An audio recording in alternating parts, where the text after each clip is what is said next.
Welcome to Friday Night Footy at the MCG. It's a big night of footy. What a way to conclude the home and away season. 1 versus 2. The best team of the last 2 years, Collingwood up against the best team of the last 4, Geelong. Remember, the Cats beat the Pies earlier this year. I'm sure in a couple of hours' time there'll be another twist of the story as we lead into the finals. 29 days. That's how long it is until football's ultimate battle will be fought on this hallowed turf. 29 days in which expectations will rise and fall. Heroes will be acclaimed and opportunities will be seized and squandered. Touched off the bar. Until eventually 8 finalists will be reduced to just 2. The vanquished left to lick their wounds, and the 2 most powerful to face each other on sport's most glorious day. Tonight is a final 1 week early. A mouth-watering clash between the premiership favourites on the field where the premiership will be decided. Side bottom goes back again. Collingwood and Geelong have met here in classics, that thriller in 07, and they've smashed each other in the last 2 preliminaries. The Magpies are playing ruthless, systematic football. Oh, wonderful Collingwood. The Cats have recorded phenomenal wins, but have lost 3 of their last 8. And one of the greatest home streaks in Australian sport is over. The finals are 1 week away, but this is a clash between 2 powerful clubs who could well find themselves here 29 days from now. Been a beautiful day in Melbourne, 22 degrees. It's a balmy night at the MCG. There's a magnificent atmosphere here. Everybody's been talking about this match. Just what will it throw up? The Cats, they've been challenged so often in the last 5 seasons. An unprecedented 17, at least 17 wins in each of the last 5 seasons. 18 this year. They started with 13 in a row. They had a bit of a slip up last week at Skilled Stadium. And out come the Pies. Well, 14 consecutive wins for the first time ever. 20 wins in a home and away season. The hottest of hot favourites to win consecutive flags. What a powerhouse team they are on and off the field. Late change to Geelong, by the way. Stokes is out and Burns comes in. We'll be talking to the coaches from both the teams. And we start with Nathan Buckley's with Tim Watson. Well, Bucks, everyone wants to know, are Collingwood going to be fair dinkum tonight? Absolutely. Games there to be won, an opposition that we hope to face in the next month, so yeah, absolutely. Any experimenting tonight? Oh, no, look, we've got a game structure that we believe in and we want to go out and execute it.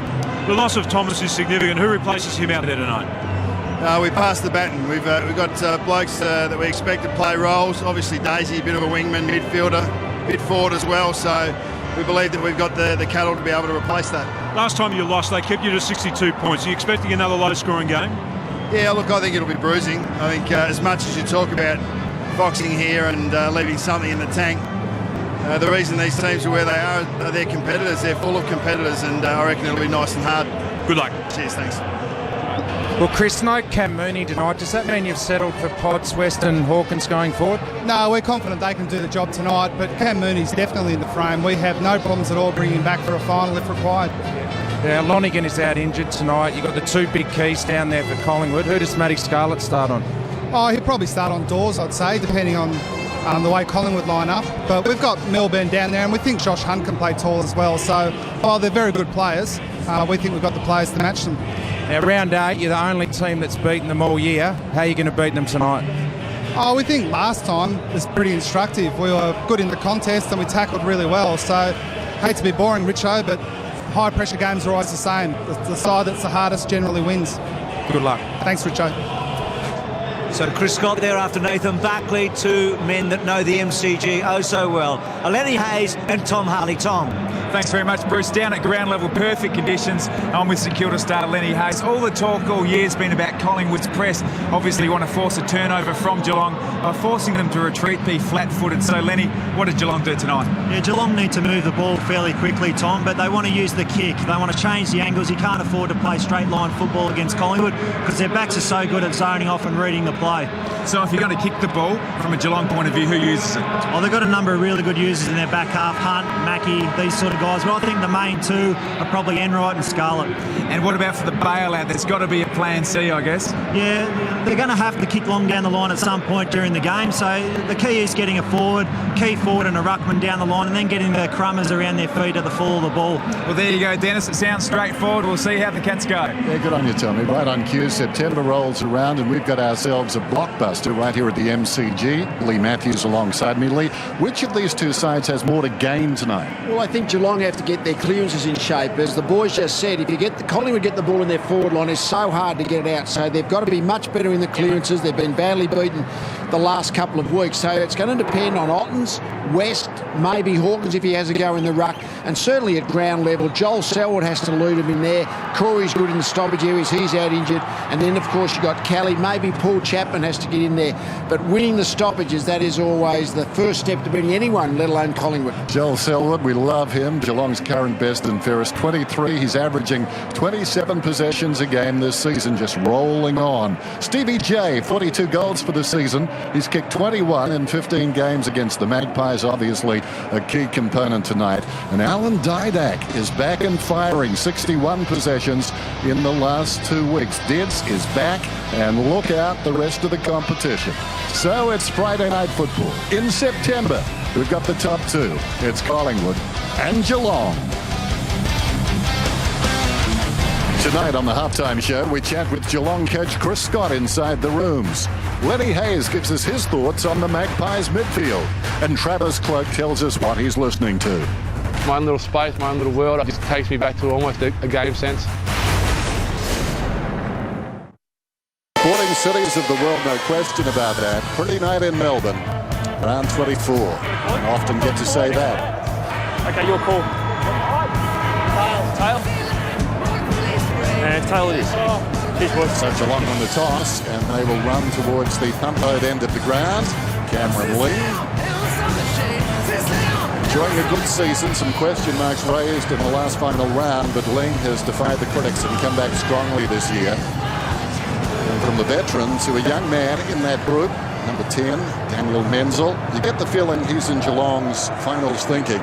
Played in 2 games after missing 4, their last 2, of course, the important 2 as far as he's concerned. And Scott Pendlebury coming off 36 possessions against Freo. There's Menzel. Pendlebury, a star on Friday Night Football last week, his best effort against Geelong, 26, round 9 of 08. So many good players, as you'd expect. The top two sides going at it. Let's take a look at some of the players to watch. Well, some Brad Ottens, he's going to be critical because the Ottens versus Jolly, we mentioned how Geelong need to do well in the clearances, having the ruck essentially helps. Dawes, can he be better? Second game back. Steve Johnson's always one of the real X factors for Geelong. Umpires tonight, Donlan, Ryan and Mollison. We're underway then. The opening to round 24. Ball comes wide of the pack. Goal sack overran it. Selwood goes in. He's going to get the free kick. Selwood plays on immediately. Lack of attention on the mark. A probing kick inside the forward 50 offhands. It runs free towards the pocket. First back is Pendlebury. Always seems to have time. Sinclair under pressure goes close to the boundary line. That was centimetre perfect. Off hands and out of bounds.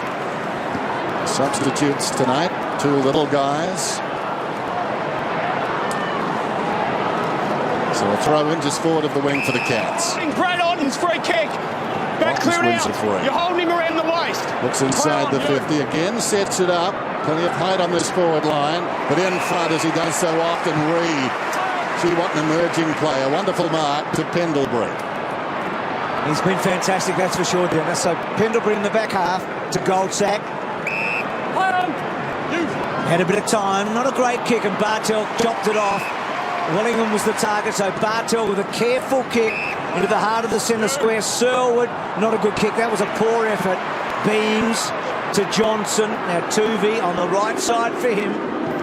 Gets the customary roar. And Hunt just got rid of Wood. Back inside, good kick to Chapman. It opens up. Plays on immediately. Sends it down towards the kick-off line. Battle of strength. Umpire let them go. Sliding in down there was Reid. Over the ball is Sinclair. Somehow got it across to O'Brien. Collingwood under initial pressure. High ball towards the outer side. Fist came from the back there. It was Hunt. Roving the pack, Selwood. Didak waited for him, took him down. Beams coughs it up. Is he going to get a free? No, in his back. Doesn't matter. The in the back takes priority. And they finally got the ball, Collingwood. Certainly to beat the press, you just get the ball forward and lock it in your own forward line. That's what Geelong have done for this first couple of minutes. Beams to Johnson out wide. Getting his fingertips to it. Pendlebury can't hang on. Just looking at the inside 50s, a very similar pattern of play to early in the piece in round 8 last time. And just this mark here by Ben Reid, his form of actually going for the ball as opposed to punching it first instance is really impressive. Free kick. You can't lock his arm like that. Really, when the ball goes deep into your forward line and the opposition defender marks the footy, your defender has to at least make a contest. Your forward, I should say. So O'Brien pumps it forward. Good body work there by Taylor. Now Scarlett just had to retreat slightly. And Corey Enright kicks a good one to Milburn, to Taylor. And then Taylor off a step now. Has he got enough on it to centre wing? Good mark in the end by Ottens. That's it, Lee. So Ottens with a lovely kick off the boot. They've done well here, Geelong. They've hit 4 targets coming out of the back half. And they were the players that Lenny identified before the game. Scarlett and Enright used the ball so well out of the back half and gave the long option to Brad Ottens. So West and Wood, West for Geelong and Wood for Collingwood. He had a chance to lay it off, but he decided to go back and take the pressure himself. This will be a 50-metre shot. Always hard to keep those long 50-metre goals, to keep him in line over long distance. Well, he's been at Geelong for a while. You know him pretty well, Tom. So he's emerged late in this season. That's a good-looking kick. It's coming back. Oh, it's hit the post. Down to you, Richo. Well, that was bad news for the Cats at poster, but great news today. Jimmy Bartell, their star, has re-signed for 4 years, so they'll be very happy with that, the Geelong team. Here's Tarrant. Bartell, wonderful player, in a fine season. Beams gave it to Tuvey. Juggled close to the boundary line. Dawes fumbles it across. Good example of the Collingwood ball use. We all know about the boundary side. They use that more than anyone else. Geelong not so through the corridor. Jared Blair looking on. Boundary throw in. All Geelong behind the pack. Somehow messed it up. Beams to Johnson. Smothered by Duncan. Tuvey slips a hand pass away. Pendlebury slips it across to Didak. Didak hard against the boundary line. Fires one down towards half forward. Crackers stumbles. So too did Wojcinski. Slapped on by Wood, leading back in the races. Enright went to ground. Here he is, Swan. Onto the loose ball. Bounces it down towards full forward. Gets it back from Cloak. Stripped there by Taylor. Picked up by Mackie. And Mackie's away. Danger passes at least for the moment. Terrible kick, although his intention may have been to bounce it to Podsiadly. He comes out wide to Duncan. Feigns a hand pass. Staying with him and forcing the error was Pendlebury. Not 15. Dawes goes to Swan. Floats one across on the bounce to Didak. Didak at 55. Takes a long ping and hits the behind post. Hasn't kicked a goal, Didak, in his last 5 matches. He's kicked 2 in his last 10, so he's on the longest losing streak he's been on ever in his career in terms of goals. That's interesting. Gee. Just be careful next week, you know. A sign of resignation there from Dave Wojcinski. That a high shepherd, I think that was what it was paid. Yeah, high shepherd. Yeah. Knew straight away, and the message from the umpire was about next week. Yeah, be careful with those sort of round arms. Just a bit clumsy there. Gee, the ump's working in advance, eh? It's a nice thought, though. It is. You know? It's like your travel agent. Lovely little card sent to you, and Tracker kicks the goal, so Collingwood get the first in unusual circumstances. Magpies lead it by 5, and after an initial flurry from Geelong, Collingwood 29 possessions to 16, so they've got the ball back. Enterprising start to this game. Wood up very high. Swan, Pendlebury in everything. Goes down towards half forward. Didak tries to lay it off. Christensen did well. Oh, brilliant. Scarlett. Wonderful evasion too. Drives down towards half forward. Podsiadly trying to deflect it down at Menzel. Sinclair. Few possessions already. There he is again. Pendlebury. Didak. Industrious. Inside the forward 50. Dawes. Good signs for the Pies early. Alan Didak playing on Andrew Mackie. Andrew Mackie's been a little bit fumbly with the ball so far, and Alan Didak building form over the last couple of weeks. It's been a good 5 minutes for him, hasn't it? Yes. Just a confidence builder. He's got himself involved in the game early. Got a bit of the footy. He'd be feeling much better about his footy life probably now that he's back and in the action early. Pendlebury 5 possessions. Didak 4. Most of them telling. So Dawes. This would be a tonic for the young man. It's working back. Nicely done.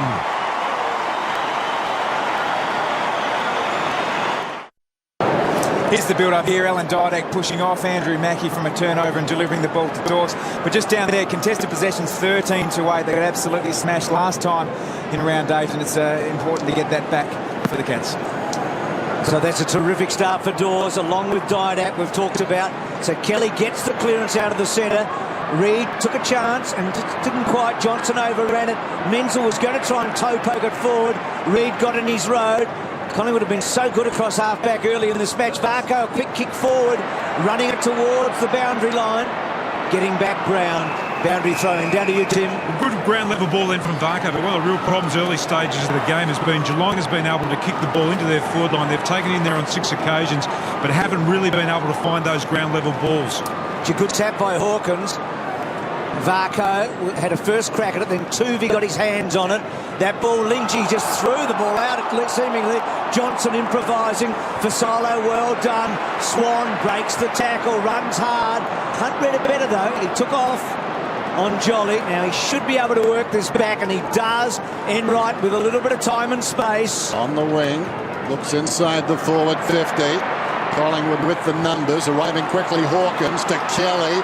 Kelly lines up and pulls it back too far. They got a ground level ball then, but really in the air, that Collingwood defensive group looks in control in the early days, I know, but the ball has been pumped in there high, but all those one-on-one contests, the Collingwood defender is just looking in complete control.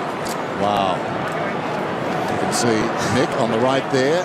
And to his right-hand side, 2 along, Nathan Buckley. A lot of people in that box. I'll say, I think they're playing a soft zone. Now we've got a bounce as the ball was kicked by Brown outside the square. Well, I don't know if we've ever seen him take a kick in before in recent times. He does certainly. Leon Davis normally does it if he's there, but might be his last one. Hasn't been doing it lately, Lee Brown. He'll get the boot. So, this makes it interesting. Plenty of big bodies around the footy here. Good bounce. Hooking it back, keeping it alive was West. In goes Beams. He's been good so far. Kicks towards centre half back. Tracker. He's a master of that. It was smothered off the boot. Takes a deflection towards Jolly. Jolly run down. Could have almost been in the back. Varco gets away. And again. Varco trying to mirror Cracker. And he may have done. Well, Podsiadly goes up and marks it a metre out. Now, I'm not sure he marked it in the square. We'll watch his feet. Otherwise, he gets an angle here. In front, mate. He wasn't thinking about his feet. Well, he's saying it was in front. Okay. Tarrant thought it wasn't, but then again, he's a defender. Podsiadly. Yard, but effective. Puts it through.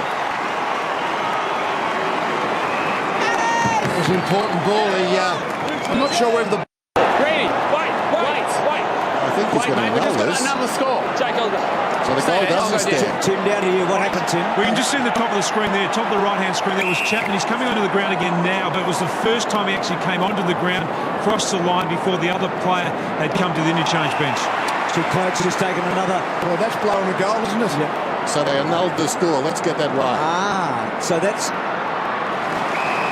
So it's still 1-2 on the board. I can see it on the board, but Lee, did you see them annul the score? I'm pretty sure he crossed the flags, which is I didn't pick that up. Okay, so no score for the Cats. Well, that's a massive blow. Not a good place to give away 50 and an infringement. Sinclair's been pretty handy early, Wellingham back in the team as we know, kicks the ball forward, and Milburn cuts it off. He played 7 of the last 15, Milburn. They've sort of nursed him through. So now the big scoreboard, it goes back to 12-2, so no goal for Pod. So Cats haven't had much luck in the early running here. The Wojcinski free kick, which was certainly there, but foolish. And then the Podsiadly. The kick there from Duncan is the one you have to hit, as we see the interchange here again. Yeah, that's the one there. Just overstepped the mark. Yeah. When you bring the ball out from the back line against Collingwood, got to hit that one on the wing. That's going to be a free kick to Collingwood. Now, the crowd possibly out of the loop there. There was so much going on. But the score changed when the ball was on the opposite half-forward line. So it's 2 goals to 0-2. Never seen that before. Sort of just take one down as they're running it up the ground. Almost need the announce over the PA, or the rule flashed up on the scoreboard. Well, should have taken a little more time with it just to let the audience in on what was going on. There's Pendlebury. Short one. What about Pods? Took the mark, hit the post, kicked the goal, got nothing.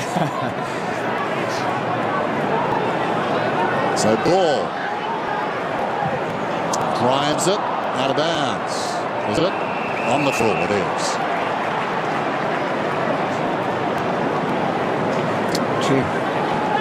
Should have let the ball go. It would have been a goal.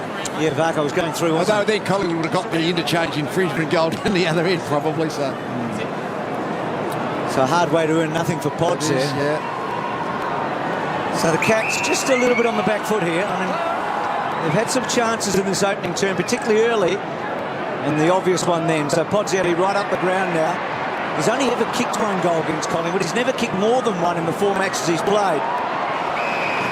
Both defences at the moment are setting up really well and taking the ball off the opposition, but need to get this kick right, this one right here. Varco's been good, hasn't he? Switches the ball out wide. Wojcinski tries to turn his man.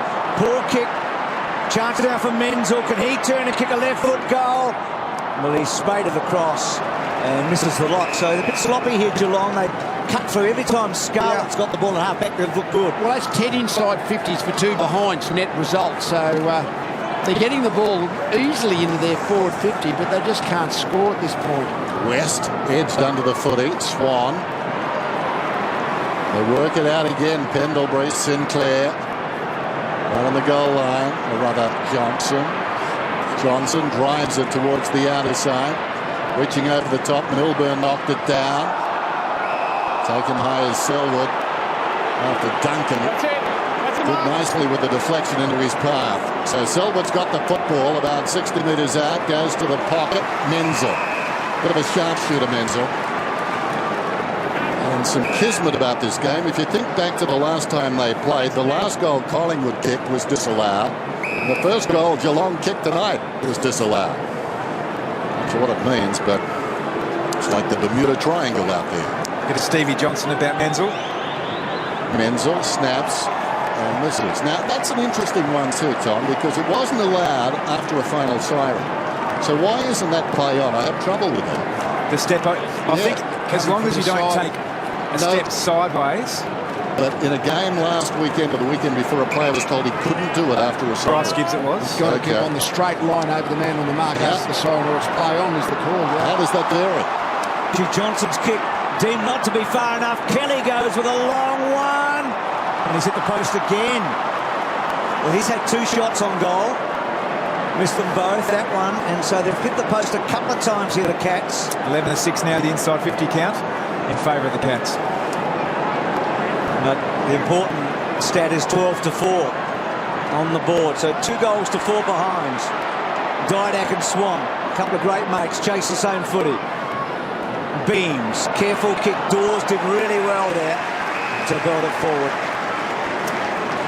Nick Maxwell, who played today, they had a sort of inter-club scratch match. Heath Shaw will be talking to him at half-time. See the right hand, the thumb, and so I think there's a big feeling he might play in the first final next week. Selwood gets it away to Enright. Enright goes looking for Duncan. Chopped off there by Pendlebury. Wood to Reid. Beautiful hand pass. Beams releases Johnson. Goes down towards half forward. Telling kick inside the forward 50, or was it? Not quite. Fell short of the mark. Taken by Mackey. Bartel, haven't called his name much so far. Runs forward of half-back. Generally does something with the footy. Well, not that time. Chapman a little bit slow coming across on the angle. Reid did well initially. And now it's going to be a free kick. And it's going Collingwood's way. Come out in the tackle, Chappie, and then you dumped him to ground.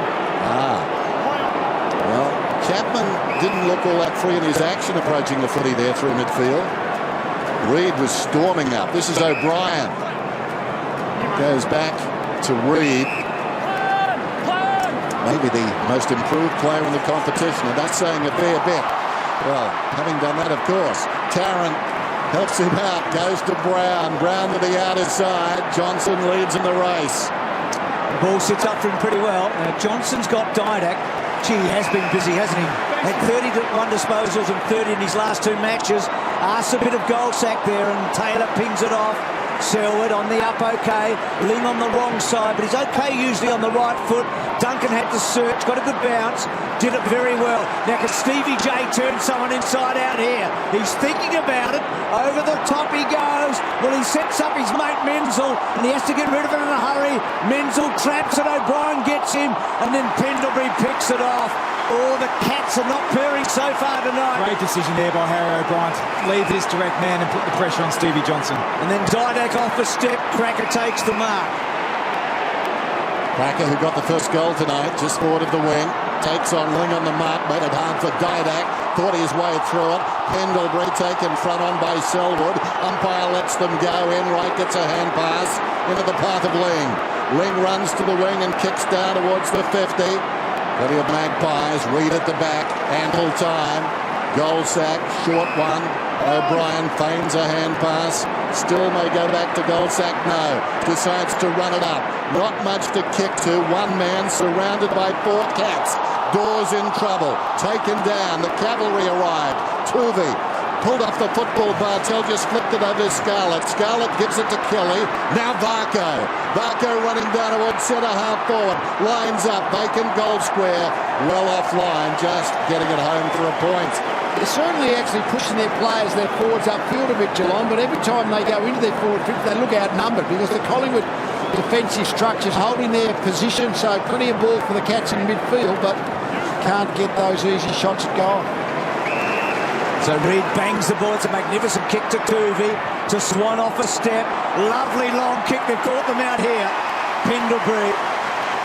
They would have caught them out, Bruce, because we know that Collingwood like to use the ball along the boundary. Sure, that was from a kick in, but it almost looked a bit unsure coming through the middle, but the Geelong players obviously push right up. Get a good look at it here. I think it's Tuvey there, and then Beams gets here. Swan over the top. If you take the punt with that kick up into the centre square and you make it out of the kick in, your forward line is then completely open as the opposition defence is pushed up to block that midfield. He's kicked 11 goals in his last 7 matches, Pendlebury. Career high season total of 23. Make it 24. They're accurate. They're 3 goals to 5 behinds. Have a look at this when you have the punt up the middle. If you turn it over, you're in trouble, but as soon as you make it, you can play the ball on. Look at the forward, top of screen, pushing behind the defence. Easy goal. Back in the middle, bad bounce. Pendlebury taking a breather. Interesting, his best effort against Geelong, 26, round 9 of 08. Well, I think halfway he's there. On a mission already. He's up to 13. 6 minutes out from quarter time. Otten's getting across to support Christensen. Into the path of Duncan. Duncan, the high ball inside the 50. Launching himself in front, Tuvey. To the pocket, Johnson. Can't be critical. Sometimes that man pulls that sort of thing off. We just mentioned Ben Reid, who just executed that spoil. He had the confidence from that kick in to have a go at the attacking one up the middle. Well, I think Bartel would have fancied himself there, but by missing it, he's overrun it and opened themselves up again. So Sinclair, she's fitted in well. They all seem to Swan. He's had the most remarkable 4 or 5 weeks, Swan, in a remarkable career. Cloak's in a good spot. Taylor just timed it perfectly for Solo. Quick give to Cracker. And then Cracker gets it forward to Beams. And Beams goes bang, and they've got 4.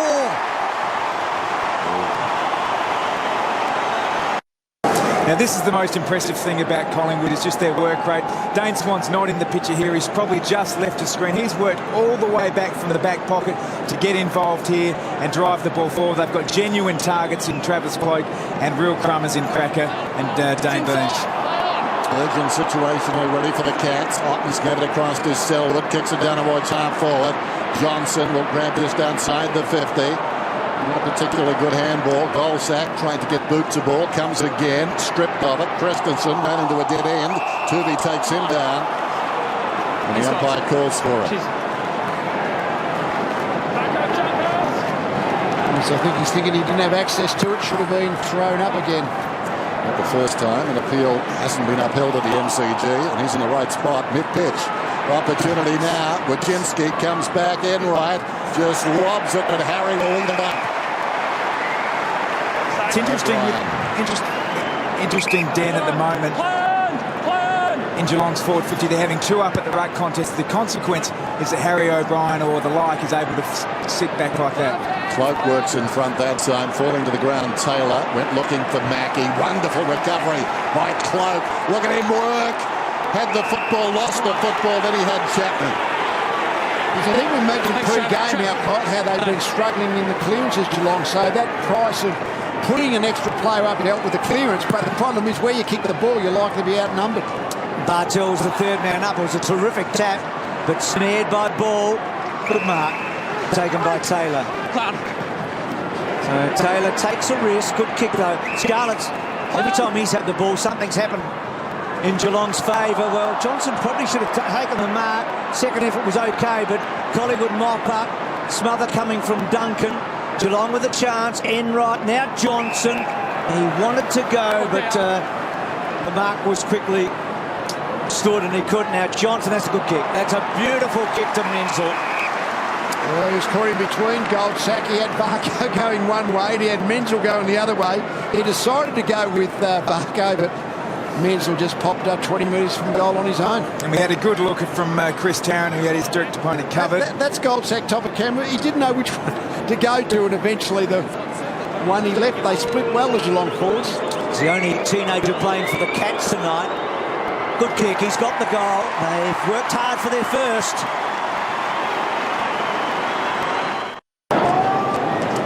Daniel Menzel staking his claim then, looking towards next week.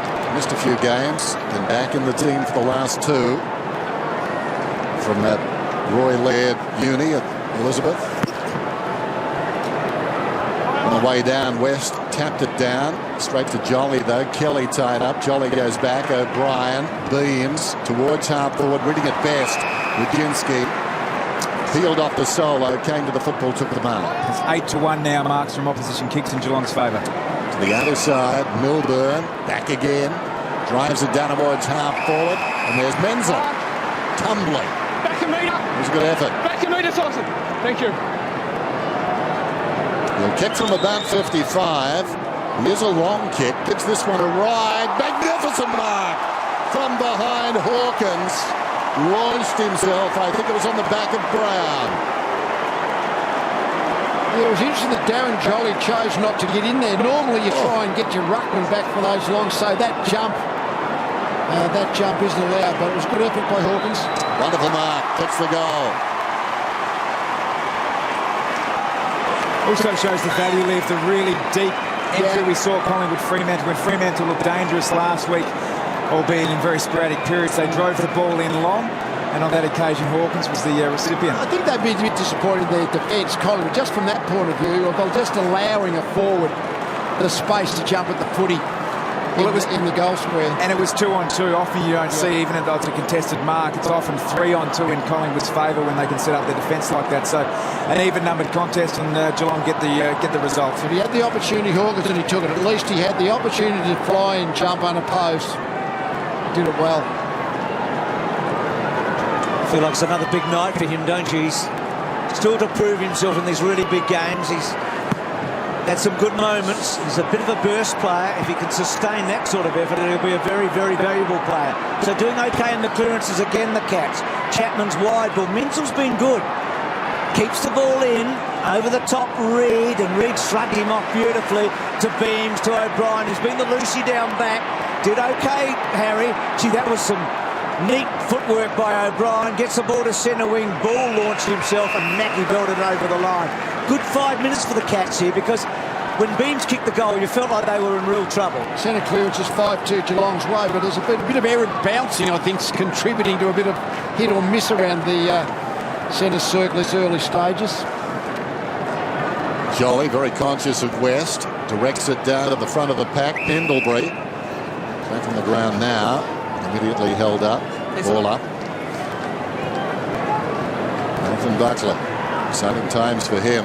Final round coming up, and of course then they're his team. Ling slaps it out wide, side bottom's been quiet. Beams to Pendlebury. Pendlebury, the high ball, hangs a long time in the air for Solo, almost stolen.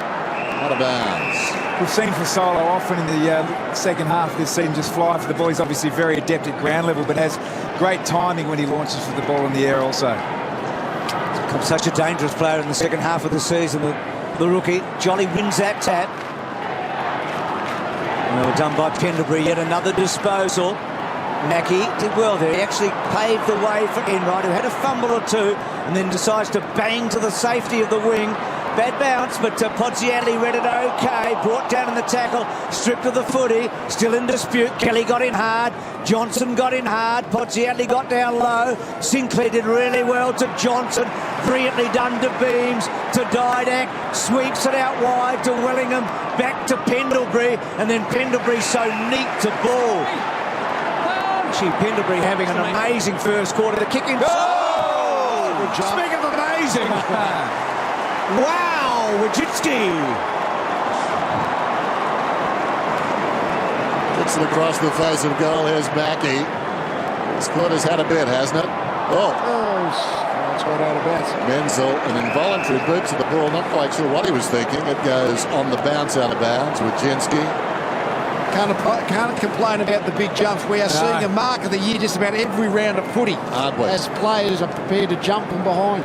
Whatever they've done, the AFL, they've tweaked it right. Down in front, Ling. Wood over it. Over running the ball, Chapman. Side bottom crawls after it. Kelly did well. Won a hard ball. Wellingham didn't have it. Selwood flicks it out. Hard work right on the siren. Cats came back. 7 scoring shots to 4, but that's a little misleading. Certainly Collingwood the best of the argument. 112 possessions to 84. That doesn't matter either. The difference is just 7 points. Friday Night Football, the big two, going at it live around the country.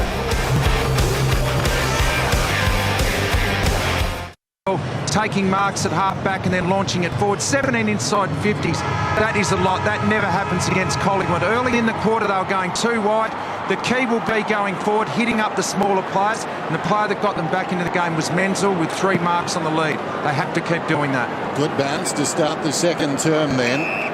Jolly goes in strongly, but illegally on West, and West gets the free kick. Plays on immediately to Kelly. Kelly sends Geelong forward. Inside the 50. Big leap at the back there came from Johnson. Wide of the pack, it's Tarrant. Went to ground, Tarrant. Kept his cool. Reed always does. Sinclair, not the best hand pass. Brown looking to slap it out of there. Didak tackled immediately by Ling. And the umpire, no alternative but to ball it up. Dennis, I was going to say, Dennis, just looking at the Collingwood forward line to start this quarter, they've gone exceptionally tall, which has forced Josh Hunt to play tall on Cameron Wood. Came up in the lift with Tom Lonergan after being down on the ground and talked about the fact that it would have been on cloak or doors tonight, and Collingwood with the extra ruckman tonight. They've got Lee Brown to go forward as well, so could be an issue later in the match. Enright hooks it back. Gee, that's a good effort in the front by West. He knew probably Jolly was coming there. He stood for a while. Let's go, Ken. It's been pretty impressive, West, in the few matches. It's a sloppy kick, and he was looking for his other ruckman. You mentioned that matchup. When you've got a really tall player against a kind of mobile, as in Wood against Hunt, if Wood doesn't take a lot of marks, Hunt's just going to continually run the ball out with his ground level speed. Wood kicked 3 against the Dockers last week, and sort of a breakout performance. He had 19 disposals. Sinclair stripped of the ball. Kelly gets the ball. Is it a throw? Throw. Let you go. Do it out. So the Cats, super competitive, but just finding it very hard to break through. Swan running hard. Christensen can't run him down. And then Wood, the man in question, back to ball. Wasn't a great handball because Cloak had to stop for it. Scarlett just rushed it a little. Selwood kept his eye on it. Didak got in a little bit high. Selwood well played. Kelly brilliant to Chapman. Chapman had a slow first quarter. That's a long, strong kick. Menzel's a good mark and takes a beauty. Really interesting contest here on the wing. Joel Selwood kept his eyes on the ball the whole time. Alan Didak tried to fox his way out of it. Fantastic awareness from James Kelly to draw the Collingwood defender. And he hasn't been a permanent defender for he's only played there the last couple of weeks, league round all of a sudden for Collingwood. But just he looked for the body of Menzel rather than actually trying to go for the ball in the air. And enabled Menzel pretty easy access at the mark. Dennis talked about the fact that Menzel hasn't played a lot lately. 2 of the last 6 plus a bye in there. So he had a terrific patch, didn't he, earlier in the year. And now coming back. And right now he's the key forward for the Cats in this opening half. And he kicks his second goal. Geelong are within a point. Here's the contest here on the wing we were talking about just before. Joel Selwood, eyes on the footy the whole time, and just won that one-on-one against Didak and was able to farm the ball out. And that's the 3rd contested mark for Geelong inside their forward 50 now, 6 in total. Menzel's got a couple, and the umpire's having trouble with these bounces. Crowd getting frustrated. Clearly the ball has to enable both ruckmen to get at the ball and into the contest. A couple have been very 50-50 whether they were called, but that one for sure. Daniel Menzel has 2 goals now. Just get the feeling he's part of the jigsaw as far as the selectors are concerned going into the finals. And they like, I would imagine, what Bruce alluded to as the ball was in flight. He can take a mark. Changes the dynamic down there. Just seems that Stokes, Christensen and Burns are duplicates of each other, with one having a left foot. That's about the difference, but he's different. Goes in his direction again as Ling kicks it down towards half forward. Oh, wonderful. O'Brien almost made himself invisible. Across to Swan. Against the boundary line towards right half forward. Storming up and coming at that ball with great intent. Cloak. Wellingham up ahead. Cloak in 2 minds. Told to play on now. He's about 80 metres from goal to a dangerous spot. O'Brien from behind. Off hands. Comes to Wattens. Slips it away. Varco over the football in the back pocket. Plenty of support and time. Comes out wide. Nice kick. Juggled by Menzel. Did he control it the second time? Yes, he did. I reckon 2 of the best players for the Cats, Varco and Menzel. That's another wonderful kick by Menzel. To Selwood, who's working hard. Had a good first patch, Selwood. Hawkins took a spectacular mark. So Geelong at the moment on a little roll here. Back to Ling. Now he can go all the way here, the captain. He kicked 3 last week. If we go back to the Menzel kick, such a great kick because he had to avoid Ben Reid, who was straight down the line. Just kicked it. We just see here, just slightly where he had to kick it, slightly off the line. You see Ben Reid there. He's forced to now man the mark. That's exactly what Lenny Hayes was talking about. Just kicking the ball on the 45. Remember that season when Lingy couldn't miss from the set shot?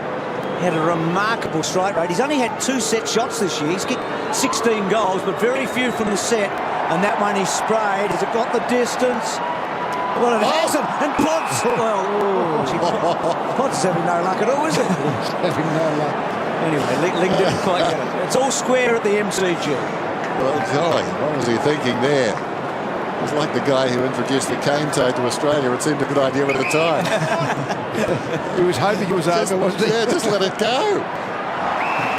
Mark is taken by Mackie. Mackie about 60 metres out. That's a centering kick. Too much carry, not quite. Christensen couldn't hang on. Well done by Tuvey once, twice, but not the 3rd time. It's a goal. Christensen kicks it. Just a turnover then again from Andrew Mackie. They're really dominating the ball in the air. Collingwood don't concede contested marks normally. Here's a great effort from Tuvey, but there is some speed in the Geelong forward line at the moment through Christensen and Menzel. So that bounce, Otten's favoured by it. Pendlebury can't quite get it out.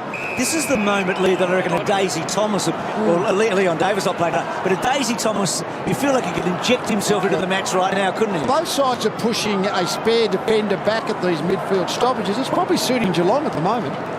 Well, they've had a real pack. They've kicked the last 4. Otten's read it best and decides to go with a long ball forward. It was off the side. Hawkins and Brown. Brown worked him pretty well. O'Brien with dash. Hawkins wraps him up.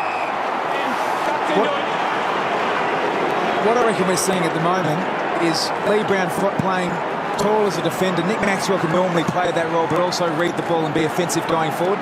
Lee Brown is just the lockdown at the minute. These umpires bouncing the ball in the centre. Is in focus at the moment as ball comes away. Speaking of the devil, he drives it towards the outer side, juggling it at the back, slapping it the wrong way was Harry Taylor, coming through his diadact. Well done by Cloak. Brushes aside a would-be tackler. Smothered brilliantly by Scarlett. Knocked out it there by Selwood. Wins the free kick. Advantage is paid. Christensen gives it to Johnson. Johnson just lays it off laconically. Duncan goes towards the 50-metre line. Bartel takes the mark. About 55 metres out. In fact, a little closer. Just setting it up again. Jolly won't get to the contest. Valiant attempt to mark down there by Reid. Menzel got the crumb. Christensen goes in and gets his second.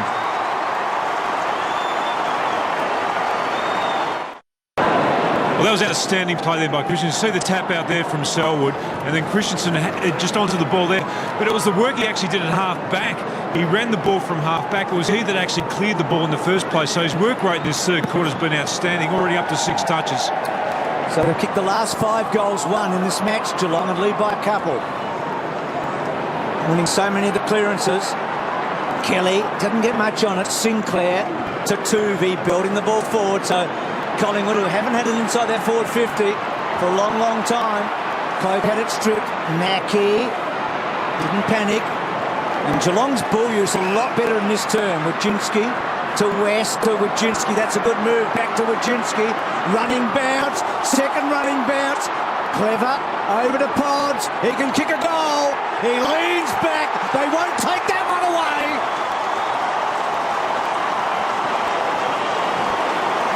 It was another one of those half-back bounces, wasn't it? I mean, we mentioned this point that both sides are tending to drift a man behind the footy, but Geelong actually are getting that extra guy at half-back and stimulating some run and flow. It was Andrew Mackie on that occasion. It was a 2-on-1, Taylor and Mackie up against Cloak. Mackie had the awareness and poise to go back inside the corridor, and we spoke here, David Wojcinski's on the end of it, Trent West providing support, but getting the ball in long, and Podsiadly very dangerous. And centre square attacking is got Geelong have been able to generate tonight. It's avoiding the centre square turnovers, isn't it? That's what you've got to do against Collingwood, and they're doing both tonight, Geelong. Stark contrast between both boxes there. Scott seems up and about. Here's Sinclair back in round 8, of course. Geelong beat Collingwood. What if they go to the finals having beaten the red hot favourites twice? That'll turn things around a little bit. Here's Hunt out of defence. Miscues. Mark is taken by Ball. Ball just jabs it to the boundary and Cracker. It's as if Collingwood need to understand what's going on at the moment. Just reflect. Well, when you play Dennis in sides like this, where you have such dominant wins all the time, you're not necessarily put in this situation very often. And when a good side puts the pressure on, what Mick Malthouse will be looking for is a genuine response straight away. Wood and West, 2 understudies out there. Johnson went through but left the ball behind Cracker, who's been quiet. Hurriedly onto the boot. Milburn, vastly experienced, Enright. Gets by Didak, goes to half forward. Otten's on the burst. Varco doesn't mind the situation. Just sets it into the path of the leading player, and Hawkins does the rest. Again, it's centre square attacking. They just so often Geelong have been able to generate that centre corridor attack. It's almost a throwback to the type of footy that made Geelong such a wonderful team the last 4 years. They've been winning a lot of games this year, but I think the attacking through the centre square has been something that has been much more difficult with the defensive pressure being applied by most teams. It's a lovely kick, but you've got to acknowledge the lead too. Hawkins just kept on coming, made it easy for the kicker. Didn't second guess him. Huge kick now, took a magnificent mark earlier. This one misses near side. Richo? Yeah, they've got right back into the game. We talked about it at quarter time. They're marking the ball through half forward now on the lead. Otten's on that occasion, and Jimmy Bartel before created the last goal. Richo loves this broadcasting capture. It gets him on the MCG in September, Bruce. Well, every team's playing in September this year because That's true. the Bombers have got the bye, but they're playing next week, so all 17 play in September. Kick out wide, Enright. How good was Enright a moment ago because he was on the right foot lead, he switched back to the left and opened it all That up. was terrific use of the footy, wasn't it? Yep. That kick towards Johnson and Brown down there, a boundary throw-in. So terrific crowd here on just the most beautiful night. Much anticipated game once we knew that these two teams were playing in round 24. Crowd probably over 80,000, you would think. And right now, I think everyone's in a bit of shock because the Cats have kicked the last 6 goals won. Toe poke forward by Kelly. Varco to Chapman. Chapman back to Kelly. They're in the old phone box that Dennis talks about. Chappie hasn't been able to get out of that phone box. And Collingwood may emerge. Ling, good battle. Ball. Some tough guys in that little area. Ball up. And sometimes it draws a win. That's where Collingwood try to turn the ball over and then surge into attack. But Geelong didn't let them out. Saw Chris Scott right there, undefeated as a coach here at the MCG. 5 out of 5. Selwood up high. Cracker taken down, managed to get boot to ball, squirts it towards the outer side. Swan, brilliantly done. The timing of the push got off Duncan. Duncan fights on. Swan. Oh, Duncan did brilliantly there. The pressure just affected the kick enough, and Mackie got on the end of it. Now the rebound opportunity comes for the Cats. Chapman, not much on. Eventually just caresses the ball. Menzel got away from his marker goal sack and took the ball at the interchange gates. Drives it along the boundary. Tarrant works in front, knocks it down. Reed's got it. Under pressure, high ball. Milburn. An old dog for a hard road to Chapman. Chapman spears the pass into Ottens. Releases Johnson. Tootie almost had him. Johnson goes wide across the ground. Duncan. Just using the ball off the traffic lines all night here. The Cats, Darren Milburn started the ball. Some of the kicks have just been subtle. Some have been right across to the fat side of the game. Chapman's certainly lifting his tempo right here. Great to see Stevie Johnson back himself. And again, another contested mark inside the forward 50. 9 marks to 2 in the forward 50. I mean, that's where the game's been played, admittedly, but 9 marks in a quarter and a bit in your forward 50 is good forward work. That looks at it all. Going for 7 straight now, the Cats, and Duncan gun barrel straight.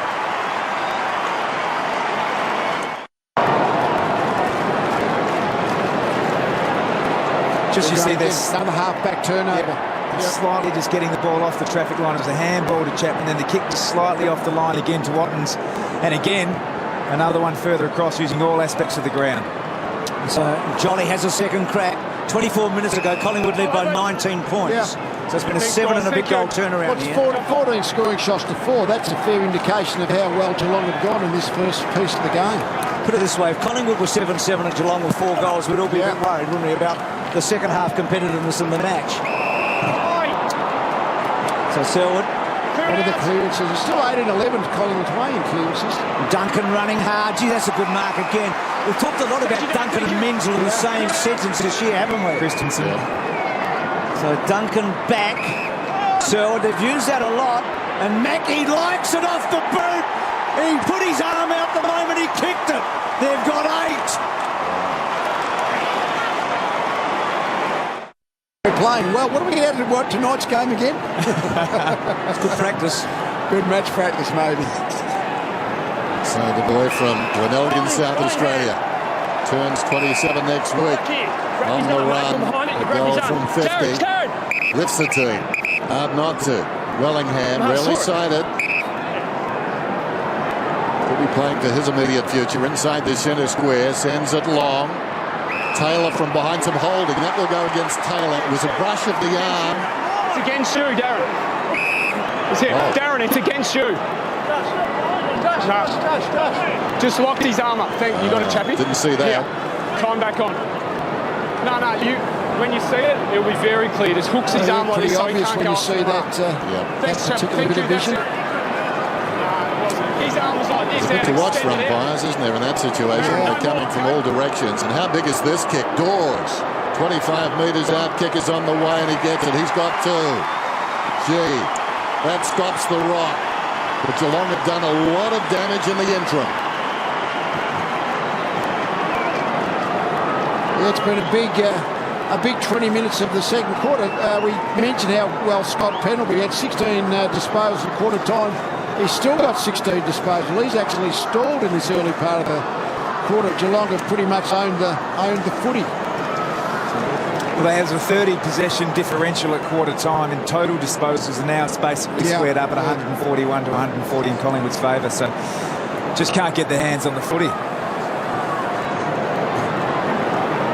That was the first time Cloak and Dawes have actually been able to get involved in a contest, and I know Collingwood won't like to change things up, but I think they need to go man on man for at least 5 minutes here. The Geelong half-back line is marking it and rebounding it at will. Next goal big now, you'd feel. Collingwood needing it. Selwood had it smothered. Wellingham belts it forward, and Cracker takes a good mark. Mackie should have thumped in, and Cracker wants to go.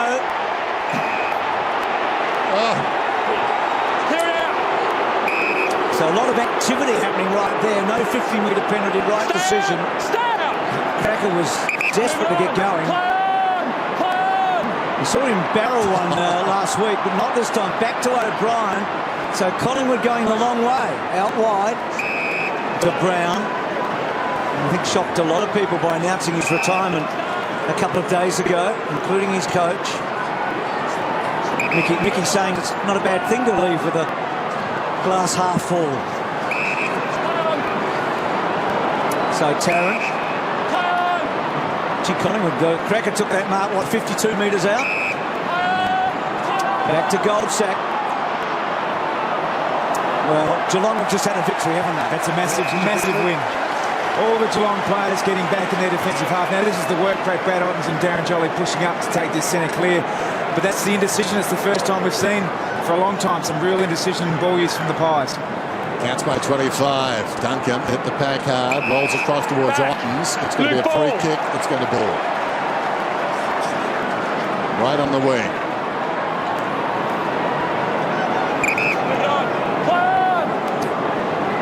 The play on. He's not getting a lot of time now in possession of the football. Cloak is up, didn't mark it, almost came back to him. Milburn, he's been okay.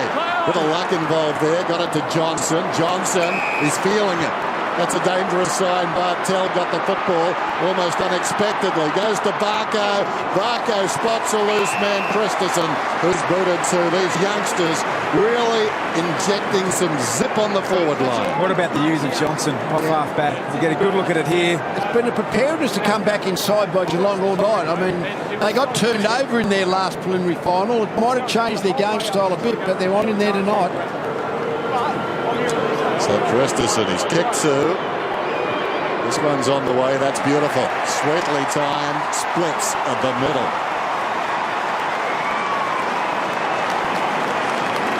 Stevie J get a game with Barcelona playing like that. I mean, that vision. Just have a look at Steve Johnson's head straight away. He didn't even look down the field there once. He's got the ball. He's gone straight inside and has that freakish ability to use the ball like he did across his body. And really important and confident play there by Trev Varco to back himself in and carry the footy. First bag of 3 for Christensen. Kicked 2 goals on 5 occasions this year.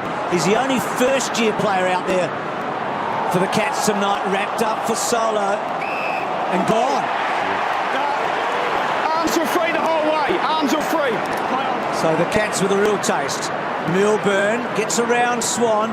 Centering ball. Can Podziali get a crack at it, or Hawkins? He brings it to the front. Beams. Goldsack. Back to Brown, smother, Kelly, can he use the footy? Goes bang, Menzel will get it. He has. She's got good hands. And he'll kick 3 like Christensen. So the only teenager for the Cats is about to kick his 3rd, and the only first-year player has kicked 3 in the first half. And we've wondered all year, how do they inject this team and make them better? They've been so good for so long. He has got 3. They've got 10 before half-time. 4th mark inside forward 50 for Menzel alone. The Pies have only taken 2. Talk about the new generation, Duncan, Menzel, Christensen. They've all been really good tonight. And what they're doing is playing, as we point out over and over again, Tom, it's high reward centre corridor footy. High risk if you turn it over, but they're having a go in there and they're getting rewarded by attacking down the middle. Well, there we saw Collingwood try to attack from half-back through the middle. Probably felt foreign. Certainly didn't look assured the way they went about it. And there was the turnover. And Menzel's got some real, great aerial ability. And the Cats can go and kick to him in a one-on-one contest with some real confidence. And Richo's got some injury news. Yeah, some trouble for Collingwood down here. Benny Johnson's just come off with a tibia in his left leg. He was off earlier in the quarter for 4 minutes and he's come off again. He's in real trouble. Well, I reckon Talk Back Radio is going to be a buzz with throw the ball up next week. That's on the agenda. Down goes side bottom. Got a cold potato coming across there from Swan. There's Johnson now. Heard something. Yeah. Centre bouncing for umpires must be about goal kicking for players. If you miss a couple, your confidence might get just a bit shattered in there. I was just thinking about your medical call there, actually, Lee. You said something. When you're a guru and got a statue, you can say stuff like that. We'll put a stethoscope on that statue. There's a bounce on the wing. Otten's very conscious of Wood. Up he goes, knocks it down. Kelly with the outside of the boot. Everything falling into place at the moment for the Cats. Goldsack had it going his way. Chopped off there by Wojcinski. Bounces across towards Pendlebury. Duncan had it. Tackled front on and the umpire will ball it up. We've commented so many times with Collingwood this year when it's a screen and you see 2-on-2, the next one is always a Collingwood player. I think tonight that third player in, the fourth player into Geelong player. Yeah, get the numbers in the screen, aren't they? Ottens and Wood stood their ground. Ottens to Bartell, kicks it inside the forward 50, bounces very high. Podsy Adley, good awareness. Unfortunately, the same couldn't be said for Pendlebury. Christensen tries to give it across the top there. West was on, didn't get it to him though. Menzel again. Jesus, shoot that young man, gives it across towards a teammate, finishes up with Chapman. Chapman goes long on the bounce down towards full forward. O'Brien, well, was there pressure? This will be an interesting call. There was none, but he had reason to believe there was. I don't like this rule. It's perceived pressure. That's fair enough. I mean, you've got to allow that to play on. Floats the kick out wide. Not a great kick. This is the biggest margin Collingwood's been behind this season. Adelaide did them by 31. And more important, when you look at the scoring shots, 10-8, 18 scoring shots to 5. So that's a mammoth win for Geelong in the general game, apart from the 6-goal lead. And the other thing, Lee, they were 4 goals to 5 points at one stage. Yeah. So it's been absolutely a one-sided match. 1 goal really. to 10. That's been a big turnover in the last 30 minutes of play. Biggest score against Collingwood in any first half is 72. That was Essendon, and Collingwood gave them a good lead and ran them over and ended up winning by a big margin. So Pendlebury, massive early, dried up like everybody else. Ball couldn't get it away. Then side bottom. Gets to Wood. Wood down the line, in right front spot. Hunt, Taylor, Scarlett, who was very good early when the pressure was on. Well, it's still on, obviously. You're playing Collingwood and it's not half-time. Bartell set himself. Had it, couldn't quite. Reed, Bartell effected a good tackle, and Johnson waited for the bounce and over the line of go. So have a look at that. 14-2 inside 50. That is a domination of play. Well, we said at the start of the night that it felt like there'd be a story at the end of this night, one way or the other, but a lot of people came here thinking, well, if the Cats have a bad night, it could unravel before the finals. Well, at the moment, they're having a very good night. Johnson taken high, he'll get the free kick. Ling takes advantage, seized it, gave it across towards Bartell. Bartell's punt, not the best one, down towards the pocket. Bounced okay for Podsy Adley though. Kept it alive, went to Chapman. Vacant goal square. Chapman bounces it on the line for a goal. Have a look at this bit of play. Like missed tackles lose your games of footy. There's no doubt that Collingwood, was it Lee Brown who just dropped off the tackle? I'm not sure whether it was Lee Brown. But that was a tackle that should have been laid, dropped off, Chapman goal. First time the Pies have conceded 9 goals in a quarter this year. So Geelong, it's an unbelievable match. What they're doing to Collingwood in this second term. Menzel, so much a part of it. Varco's been important. Goes in with a hip and shoulder and gets rid of Reed. Christensen stands underneath. Back to Varco. Run down, good tackle. That came from Sinclair. And then Didac keeps it in. Yes, it was Dennis. Centimetre perfect, Bruce. That's what I'm here for, Bruce. You just across. I feel like a bit of a circus. Sorry about that. One-trick pony me. Out of defence, side bottom up towards the wing. Jolly sets himself offhand. Swan in front, tackled immediately by Selwood. Two of the marquee players of the competition, arm in arm. Thanks, Tyson. Thanks. Sometimes you look at numbers, we thought they had to do well in the clearances, Geelong, to win, but they're 23-17 down there, but they're dominating every other aspect of the game. Jolly knocks at the defensive side. Selwood left it behind. Thrown out of there, I thought, by Didak. Comes to Pendlebury. Only kicked at about 15 metres. Pendlebury's third possession of the turn. Good mark is taken by Selwood. Looks across the ground again. They go to the middle. It's touched. Enright confronted by side bottom. Gets away with almost. Sweeping hand pass out to Duncan. Advantage is paid. Bit going on here, and Johnson has taken the mark. Duncan was being held back in the middle after he got the hand pass away. Almost backed. Now Stevie J does something meantime. Well, he's tipped the ball. Party trick. Well, this is amazing. I mean, I don't think any of us can quite... We don't know how teams... What was going to happen in round 24. Neither team could go anywhere. But you look at Mick Malthouse there, one thing you don't want to be smashed in round 24 no matter what. But Geelong, from Geelong's point of view, any thought that they might be just ageing a little bit, drifting in towards the end of the year, and a lot of those veteran players are starting to struggle. Well, tonight they've been quick and energetic. It's been a brilliant half of footy. Well, it's been an astonishing night so far. We talked about what this match meant, didn't it, at the start of the night. So, cracker out of the centre. When do you feel like you've got a winning lead against Collingwood these days? I mean, this year they've come from miles back on a few occasions. They gave the Bulldogs a start, the Crows a start, the Bombers a start. If you're a Geelong supporter, you feel like you've got a winning lead, Lee? No, 50 points at half-time against Collingwood means we've got a good chance of winning. Enright's kicked down the line. Ling protected it and took a good mark.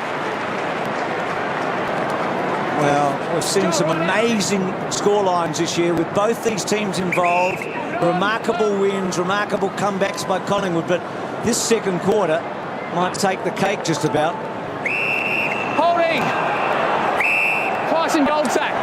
Arm was held. Gee, to think back when Podsiadly's goal was white, we felt like Geelong were in for an awful night, didn't we? Goldsack back to O'Brien, just kept the ball in.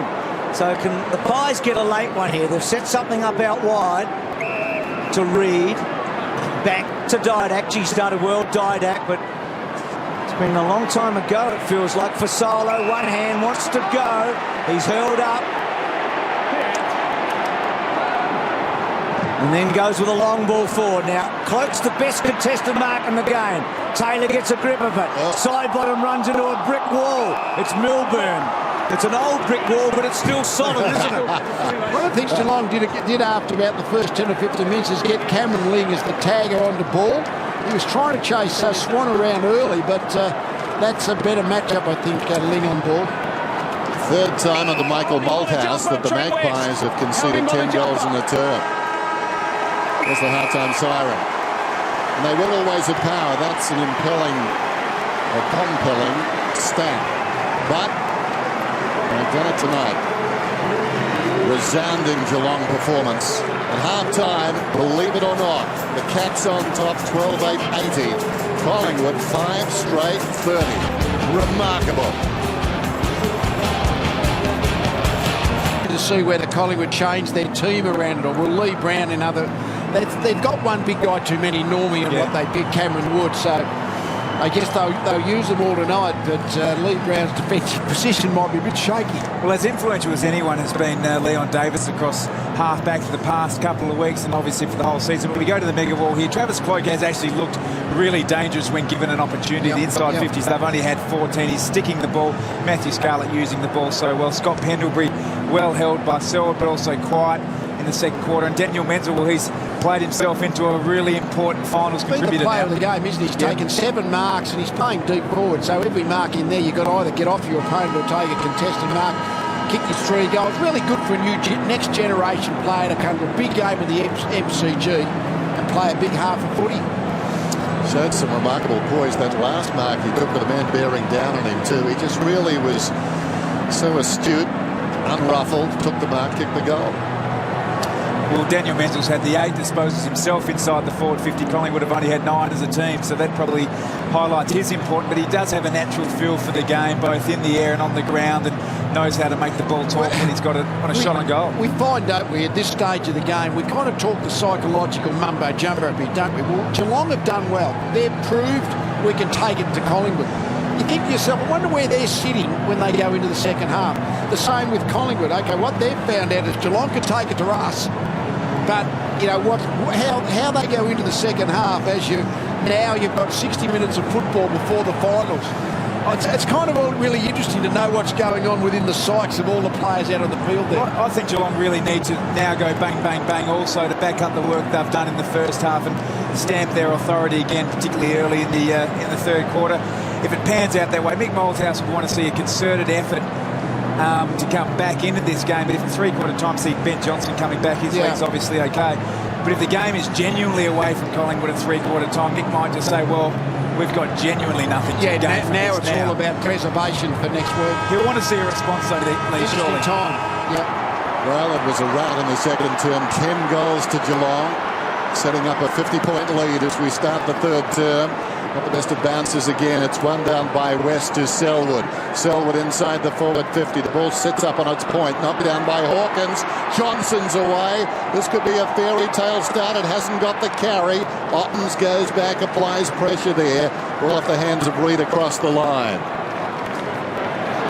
Got busy late in the quarter, didn't he, Johnson? That magnificent kick from half-back where he changed all the angles and created a goal really from a defensive position. Oh, that's an interesting start from the back. The talk straight down the guts. Side bottom for Solo. Ling just ruffled him out of it. Milburn to Stevie J. Josh Hunt, well, the little sidestep and then a give again. And Hawkins goes bang.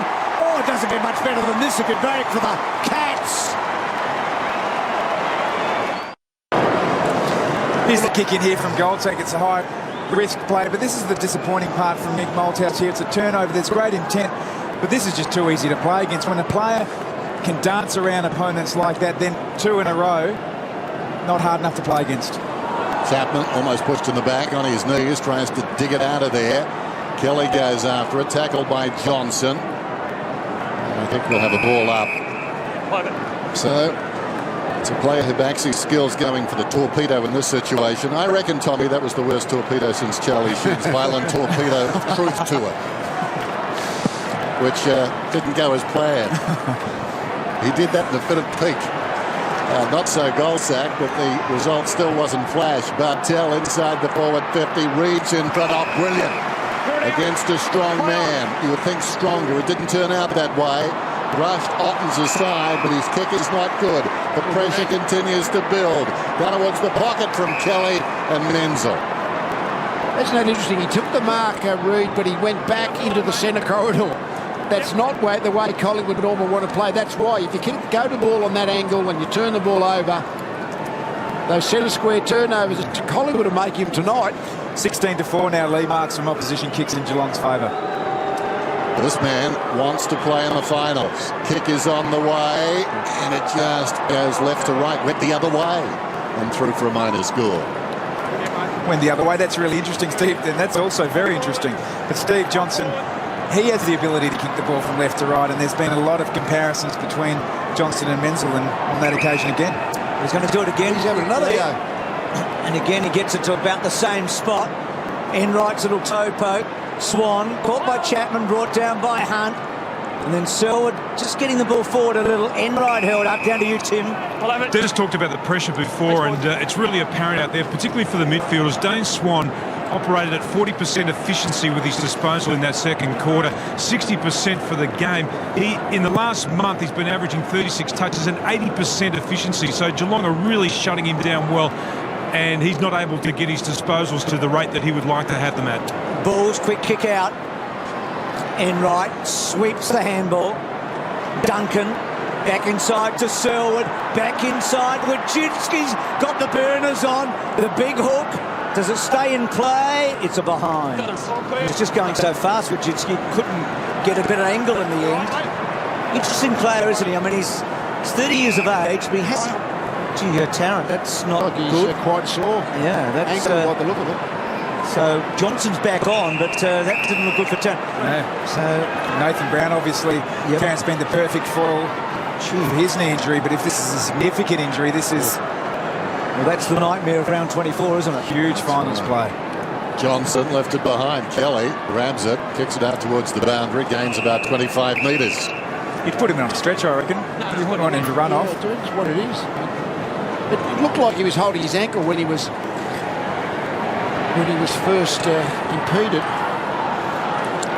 He's trying to pretend he's not injured. No one's buying it. I was going to say, you fooled you, Dennis?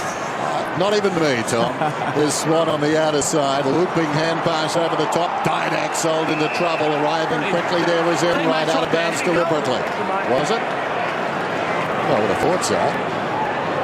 Apparently not. Boundary throw in. Alan Didak. It's been red hot in the last couple of weeks as Chris Tarrant skips off. Beams comes on. He started brilliantly too, Beams.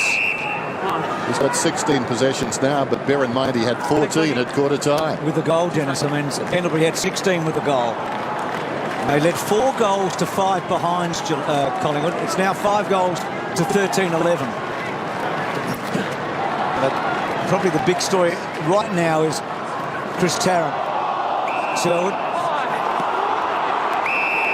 He came in. High. Come back on. Talked to Lenny Hayes before the match about Selwood and Ball, and he felt that when Luke Ball was in about his 3rd, 4th season at St Kilda's, about where Joel Selwood is now. Oh, Benzel's at the back and goes with a 4th. He's kicked 4, and Geelong just keep going further ahead here.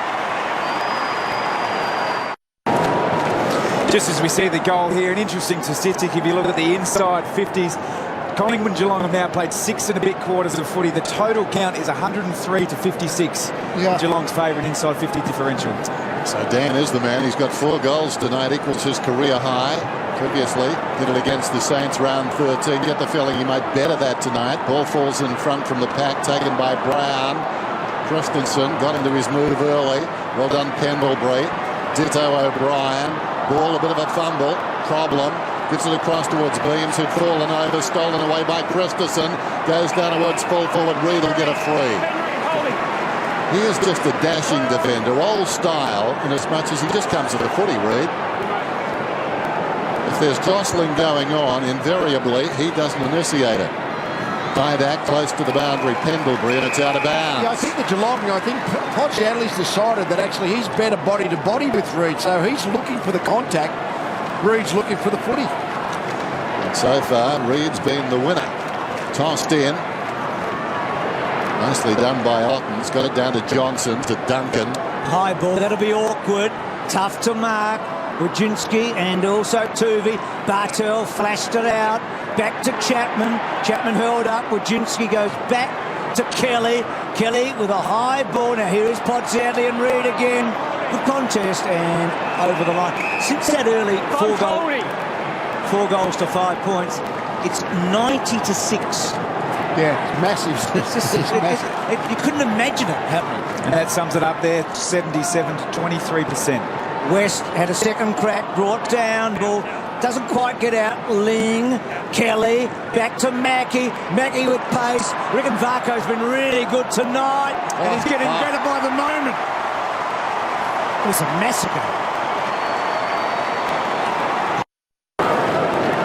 It's been interesting, Travis Varco playing out of the back line, and he just seems to have just kept overlapping, been there for the overlapping handball. And one thing, he's a bit of like what Liam Davis has been for Collingwood, that running, attacking halfback.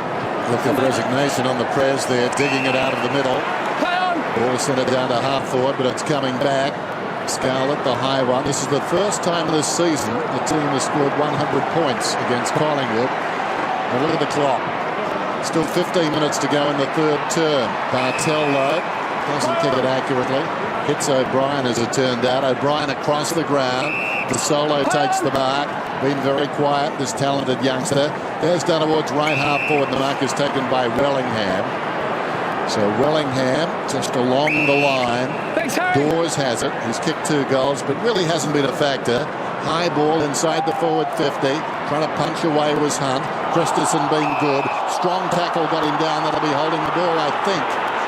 No advantages played. Cracker got into his back according to the umpire. Away comes Hunt. Tries to pinpoint it to Enright. He couldn't control it. Taken by Ling. Back to Enright. Looks across the ground. Element of danger. Half volleyed by Sinclair. Wojcinski's tackle was terrific. Selwood's over the football. It trickles out. Beams. Was he in the back there of Enright? No. And we'll have a ball up. Thanks, Trav. What do you got for us, Tim?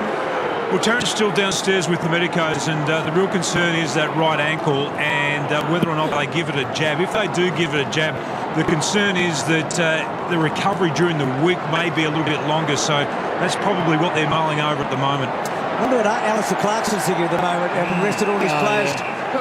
Well, I would think the chances of actually putting a jab in his ankle to get the last quarter of footy before you go into the final series are almost nil.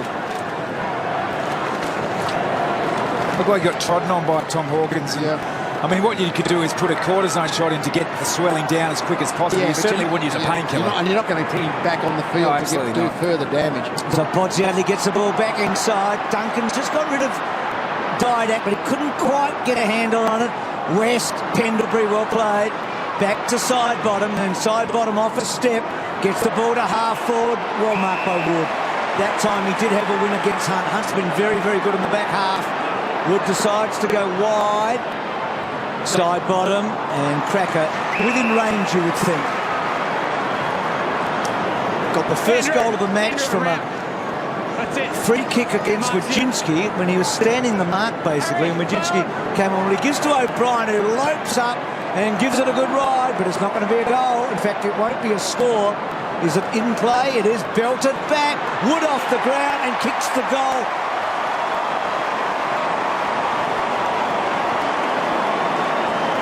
It was almost Bronx cheer territory. I think the Collingwood supporters have applauded gently. I don't think they're that excited. I think they're thinking of the first week of the finals also now. What's the coach's mindset? You, Nick Malthouse, Lee, what do you want to see in the next 40 minutes? You know what you want to see next week, that's for sure. But at the moment, you're thinking to yourself, well, what can we gain from this? We can come home strongly. I mean, even a 70-point margin, you're probably not going to pick that up in a quarter and a half, even when Collingwood are really going. So I think it's a bit of preservation now. Right. Just try and make sure we get through the game. We might be mentally marginally scarred, but physically, it looked like they might have lost one at least. Bounce floats towards Jolly, and now there's going to be a free kick. I thought for a moment they're going to recall the bounce, but it's going Collingwood's way. So 15-11 to 6 straight. I suppose if Chris Scott is to pick nits, it may be that they haven't had a chance to work on their kick-in strategies. Short one goes to Sinclair. Plays on. Fed forward by O'Brien. Didak, a little chip down towards the attacking 50. Dawes comes up and takes the mark. You're saying you rush it behind, Dennis, just to work on it? You've got to work your crickets. Yeah, big picture man. Tom, you've got to work on everything, you know? Who would have thought it? 101 to 36. What's the record margin, I wonder, for a beating in round 24? There haven't been a heck of a lot of them. But the reigning premier go in the record book for all the wrong reasons. Dawes from 55 metres out. Goes Goldwood, hasn't got the carry. Off hands. There you go. The message has gone out. Right, that's it. Where is the runner? Tommy, my voice does carry. Don't worry about that. See the free, right of front. Off the footy. So they might need some more practice at it. They couldn't get it out. See, rusty. Men's, or rather Mackie couldn't quite. And Collingwood fighting hard to keep the ball in. I know this is ridiculous, but if Collingwood kick 3 goals in the next 4 minutes, you sort of think, God, blimey. They've actually just picked up the last few minutes, haven't they? All of a sudden, they've actually just got a shot at goal. Now at least the ball is being played in their forward 50 for a little while. We did that game on the Sunday when Essendon were a long way in front and Collingwood ended up winning by a massive margin. Different circumstances, I know, tonight. So Kelly goes back, puts some pressure on Milburn. Is he in their best team, Milburn? Tom? Lonergan to come back, obviously. Corey to come back. Mooney probably to come in. What you can't replace is coolness under pressure, and Darren Milburn's certainly been able to do that. His whole career uses the ball exceptionally well. 34 years of age. He's played very well tonight. Beams and Christensen went for the same ball. The solo got over the top of Selwood. Back to Swan. Flicks it out. Ottens. Down low. Chapman. Ball spills out. Didak. And you'll get a free there. No, he won't. See, one thing with Didak, I know he's had a bit of the ball in the last few weeks. You'd love him to kick 2 or 3 in the second half, just to get some goals on the board. Well, Bruce, you were talking about those 3 goals to the Magpies. I'm going the other way. Josh has been working on records in round 24s. And the biggest margin, 1981. Hawthorn over the Bombers by 80 points. Let's go down to Richo. Yeah, here's Blair. He's obviously been subbed into the game. No one's taken the red jacket as yet, but no prizes for guessing who it's probably going to be. Spike hobbled off. He hobbled off, no doubt about that. What do we know about 1991? Hawthorn went on. Johnson falls on top of ball, and they have a ball up. So 80 points. 80 points is the record, Bruce. Hawthorn won. Hawthorn won. So, gee, look at this cloak. Straight down the race, Bruce. This is becoming a nightmare, isn't it? So, Tarrant and Cloak, bookends, Cloak, arguably the most valuable player in this magnificent team for structure and 62 goals and contested marks. Be a worthy winner of the most valuable player in the competition when you're talking most valuable to a team. Yeah. He's it. Ben Johnson, we saw him injured in the first half. He came back after half-time. So the perfect season suddenly becomes a little nightmare late. That point on Travis Scott. I mean, the midfielders end up winning all the awards, but the big power forward, they're the most irreplaceable. So here's a clash of knees here. Bang, Milburn. I mean, you are on the All-Australian. You'd think that just about the first bloke's name you'd write down, centre forward Cloak. Yeah, he's been dominant all year, hasn't he? So the Cats bring the ball forward. Bodziadli gets hold of it. He's never kicked 2 against Collingwood. It's a funny old night, Pods, isn't he? Sure. He's laughing, I can tell you. So Bodziadli with a miss there. Heath Shorey played today. Will definitely play next week. Leon Davis will be interesting. I mean, supposed to have a hamstring. I mean, you want him back pretty quick. Rarely do you have a 1-week hamstring. Maybe it's just a bit of tightness that there's a safety first measure not to play tonight. 102-37 then. Under 10 minutes to 3/4 time. Wood was up, spilt the mark, taken by Blair into the back of Ling. It ricochets to Hunt, goes to Chapman over the top. Mackey was hot, thrown down by Cracker. Cracker immediately tackled, taken down by Johnson. Ball comes across towards Wood, floats it to the wing. The mark is taken by Bartel. Bartel goes back. Scarlett hasn't been required to do too much tonight. Just jabs it, still inside the centre square. Mackey's got it, wheels around, looks inside the forward 50, in fact goes along the line out towards right half forward. Selwood very conscious, the man coming at him was tall, tried to interfere with Wood with his leg, and that's a good result after Selwood's earlier good work. And don't tell me Chapman's hurt. September's haven't been kind to Chappie. No, he's had a bit of soft tissue problems, hasn't he? He actually looked proppy before the game started, Chapman. He's got obviously a lot better as it's gone on. Side bottom. Sloppy handball. Williams had a quietish night. Hasn't played much footy. Won in the last 6. Again, a poor handball. Hip and shoulder by Duncan. Ball comes back. Didak fetched it. Back to Sinclair. Couldn't quite control it, Sinclair. Well done, Menzel. Releases Bodziadli. Bodziadli's cute kick inside. O'Brien and Johnson. This will be a good clash. Harry's got the pace. Stevie's got the intellect. And it's over the line for a behind. Not that Harry's done, by the way. He's a smart guy. Stevie be wrapped here. Stevie's got the intellect. He's Einstein when it comes to footy, Johnson. He is Einstein when it comes to football. I don't know about when he sits for an exam. No, he's a very, very smart man. But even it was the ball that came forward, it was Bodziadli who drove it again. Again, another 3-on-2. So when you're dissecting the game, you know, you can talk about turnovers, all these sorts of things. It's the actual coalface of the contest, the numbers around the footy. Well, was he Mr. Pie are squared because the Pies are screwed. The mark is taken on the outer side by Brawl, just chips it back towards the middle. Side bottom, inside the centre square, Cracker. Long ball down towards half forward for Solo. Nothing going right for Collingwood at the moment.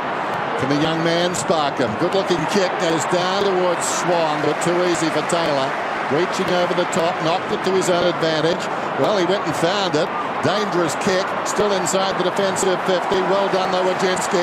Releases Kelly, gave it to Ling on the overlap. Selwood, look at this. Selwood runs down towards half-forward in 2 minds. Lobs it high. Bartel, well done, Goldsack. Bartel had the fly, misjudged his run slightly. Goldsack knocked it down. Opportunity going the other way. Blair forward of the wing. Hugs the boundary. Punched away down there initially by Enright. Opportunity there for Taylor. Overran the footy. Milburn. He's been pretty good, but not that time. Swan grabs it. But in the goal square, Stalett marks it. Good stuff.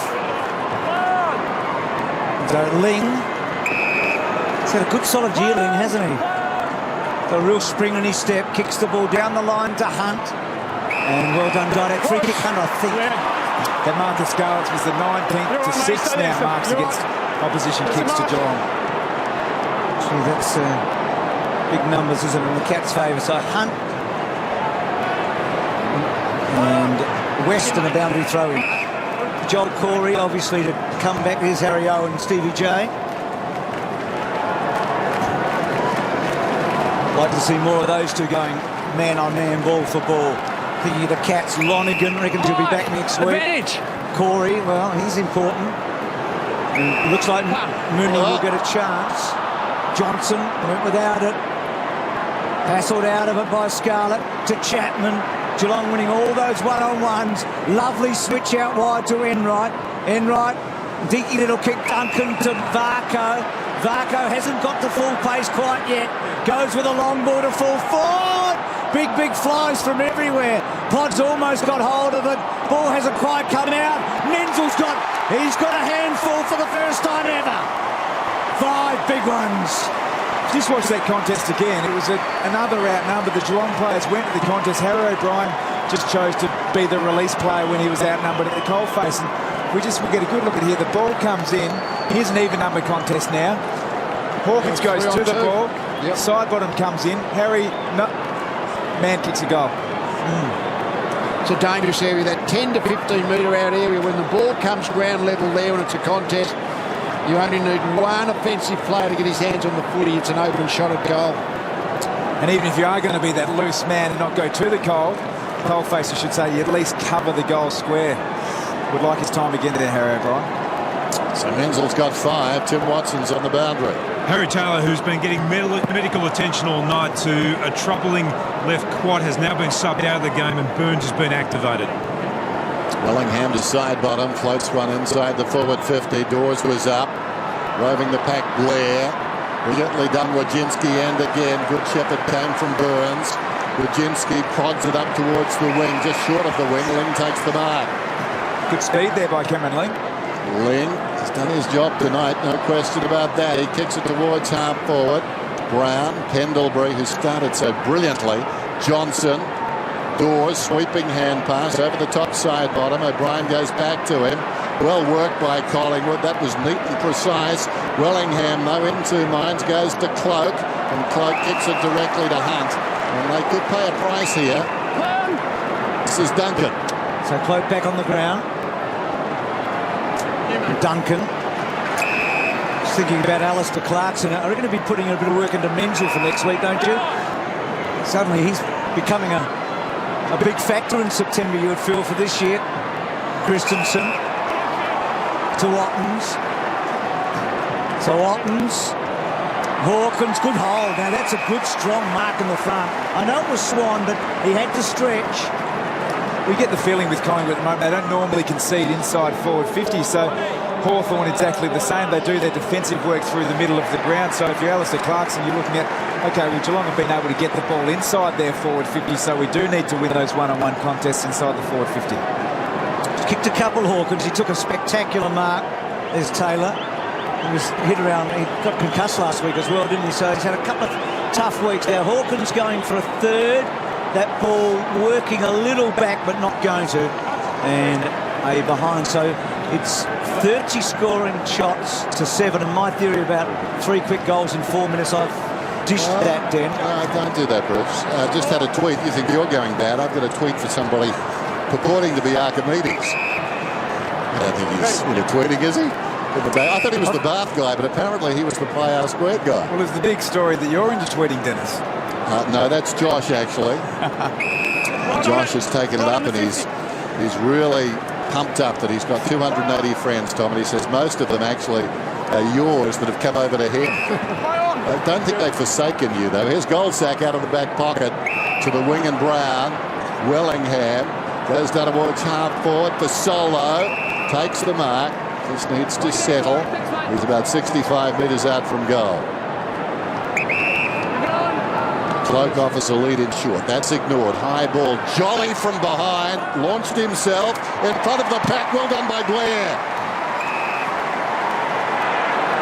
Will the goal stand? We've got a debate.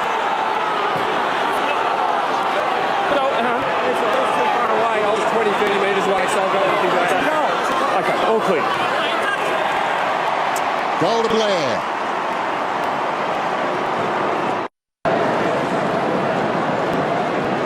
So was it touch? Might have been fingertips, but not enough really to be certain.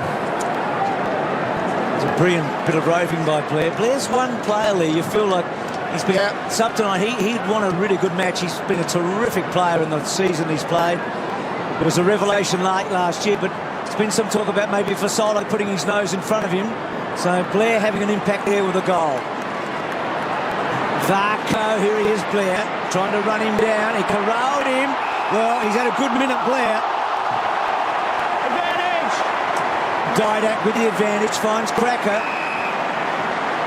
Sometimes you just got to kick it along forward, don't you? Varco probably should have just put it onto the boot. Kick to the pocket, good mark to Cloak. Well, there's plenty to play for about 3 or 4 pies at the very least when you look at the names coming back in. So as the next 40 minutes unfolds, I think we should spend a bit of time perhaps assessing who those players are and correlate their performance. Travis Cloak's obviously not one of them, but certainly a couple of players, young pies, playing for their spot. You think by the second week of the finals, Thomas, Davis, Maxwell and Shaw will all be back. Those 4. Cloak talked about his kicking at half-time. He showed us his routines. That was a pretty good kick from the angle behind. He hasn't had much practice tonight. That was only his 4th kick. You look down the Collingwood. Darren Jolly hasn't had a kick. He had three handballs, so for 3 disposals. So he hasn't been able to find his way into the game tonight. Well, that's the kind of thing that Mick would want to be looking for one of those fringe players. So Hunt in the back pocket, told to play on. Menzel came hard, could have almost got a free. Ling slips it away. Mackie with some time. Not a particularly good kick. It wanders down towards half forward. Takes Geelong bounce, as it turns out. 3 Collingwood players there and Chapman. So the boundary throw-in is good as far as they're concerned. Pontiadeli doing the ruck work as you'd expect. Would beat him. Pendlebury knocks it forward. Taken by Blair, who's been lively. The oncoming player was Enright, able to stifle the hand pass. So Blair with an opportunistic goal just moments ago. And look at that scoreline, 110 to 44. The margin was 50 at half-time. So they built on that. Pendlebury dancing out of trouble and chipping it back towards the boundary. Swan coming up to his 18th possession. Johnson and Beams, and then back to Wellingham. Corralled a bit, not a bad handball, actually it was clever. To Didak, to Beams, to Blair, to Cracker. Ball spills out, Enright, to Johnson, to Chapman.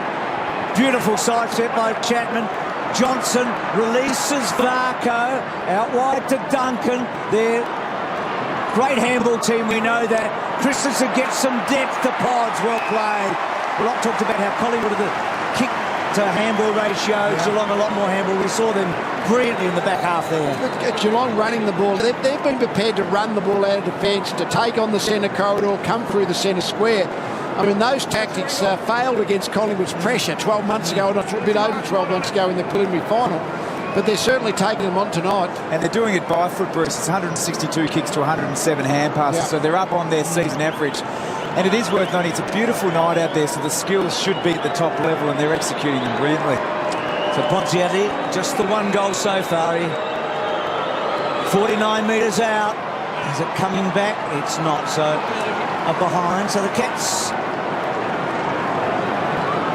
Should you ask the question, why had Geelong been able to just dominate coming through the centre square tonight when most other sides haven't been, including them, haven't been able to do that against Collingwood? I think Collingwood's defensive pressure's down a percent or two.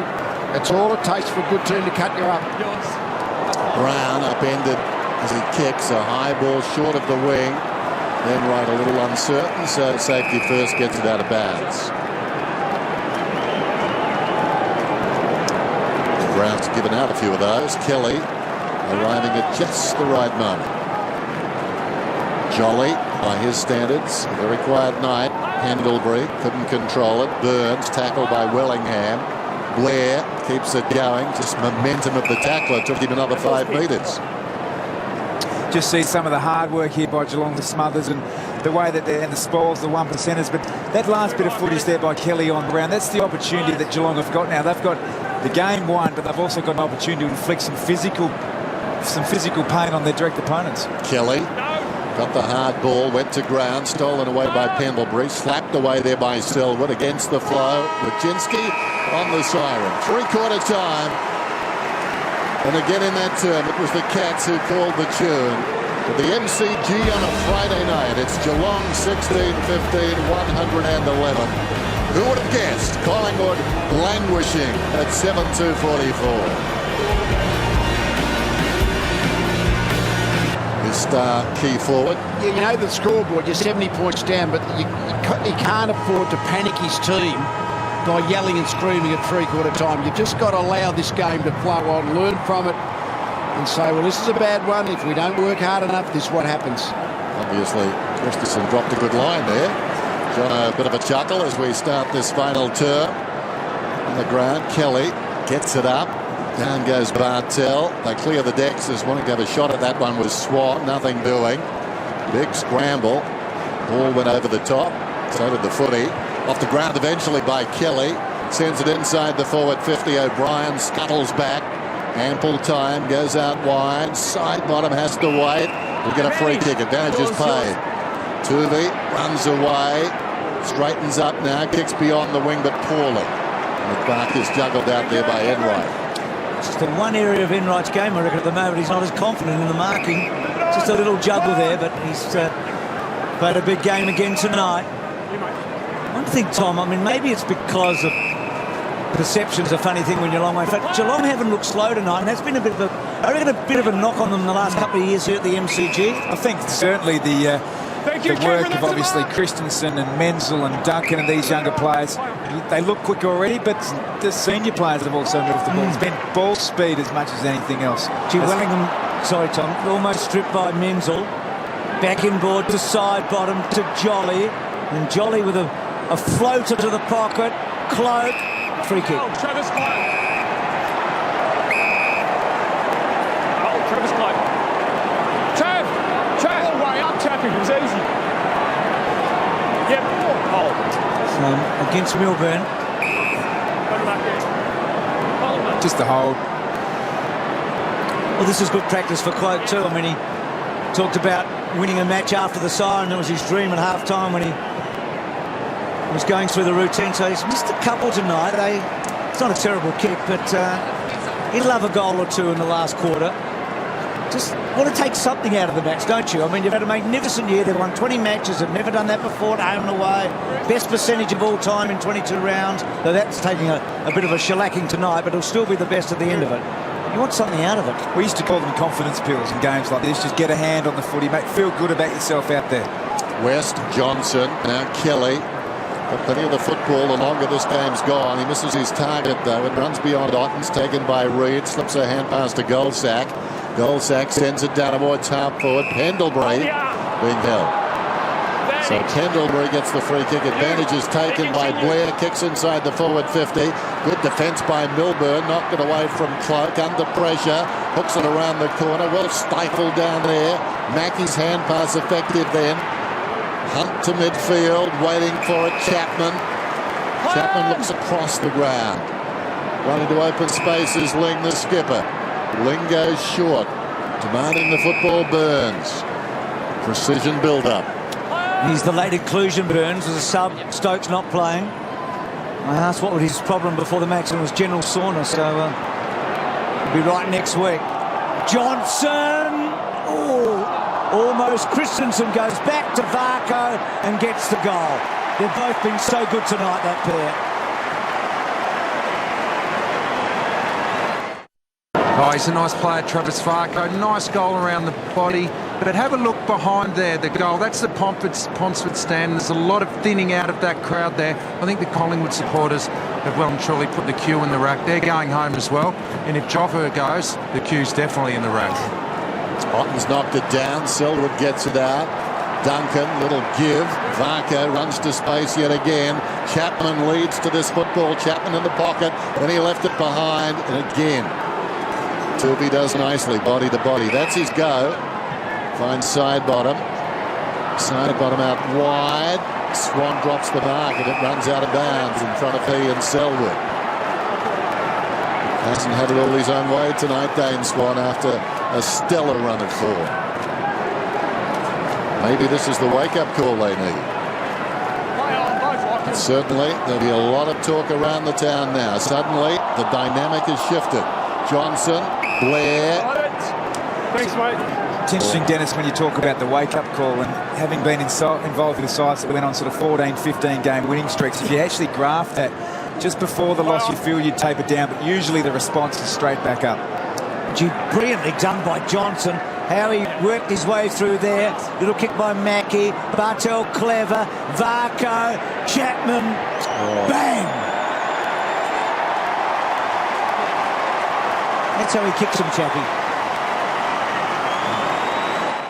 What is the story of the game here? Is the story a reflection of how well Geelong have played, or is it a reflection of a potential vulnerability?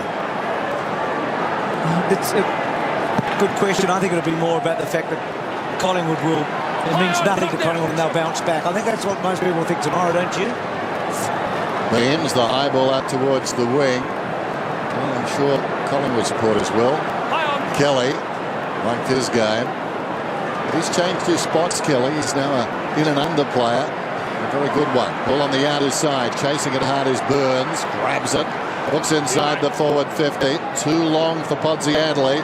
Going back there was Goldsack. Bartel goes with the outside of the boot and misses. 124 plays 45. Goldsack, Johnson.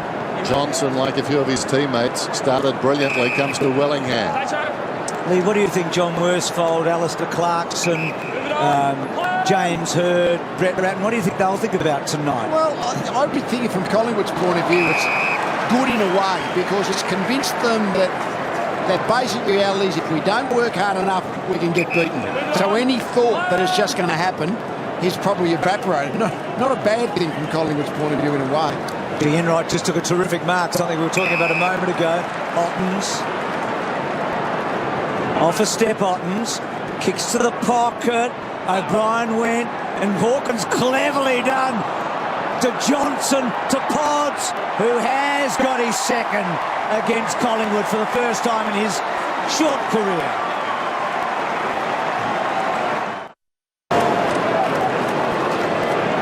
Just that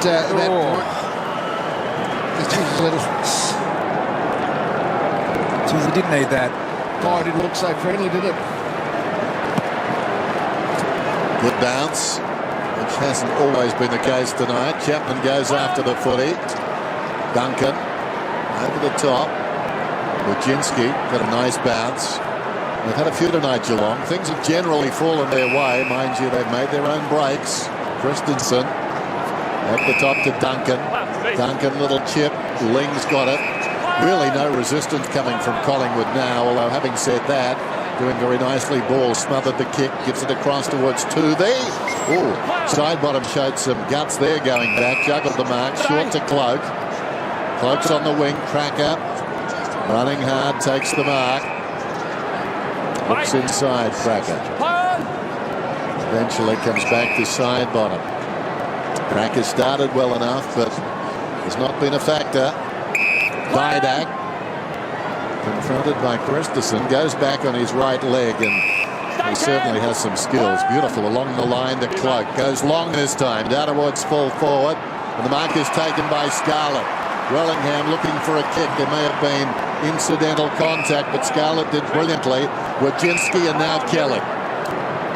To Kelly. Kelly's kick to a contest. Johnson did pretty well, but so did his opponent on that occasion in 2v. The ball out wide to Fasolo. Just not happening for the youngster today or tonight, but he butters up and gets the quick kick away. Wood sits underneath and takes the mark. Selwood, the opponent. Wood wanting to give it off, gets it out wide.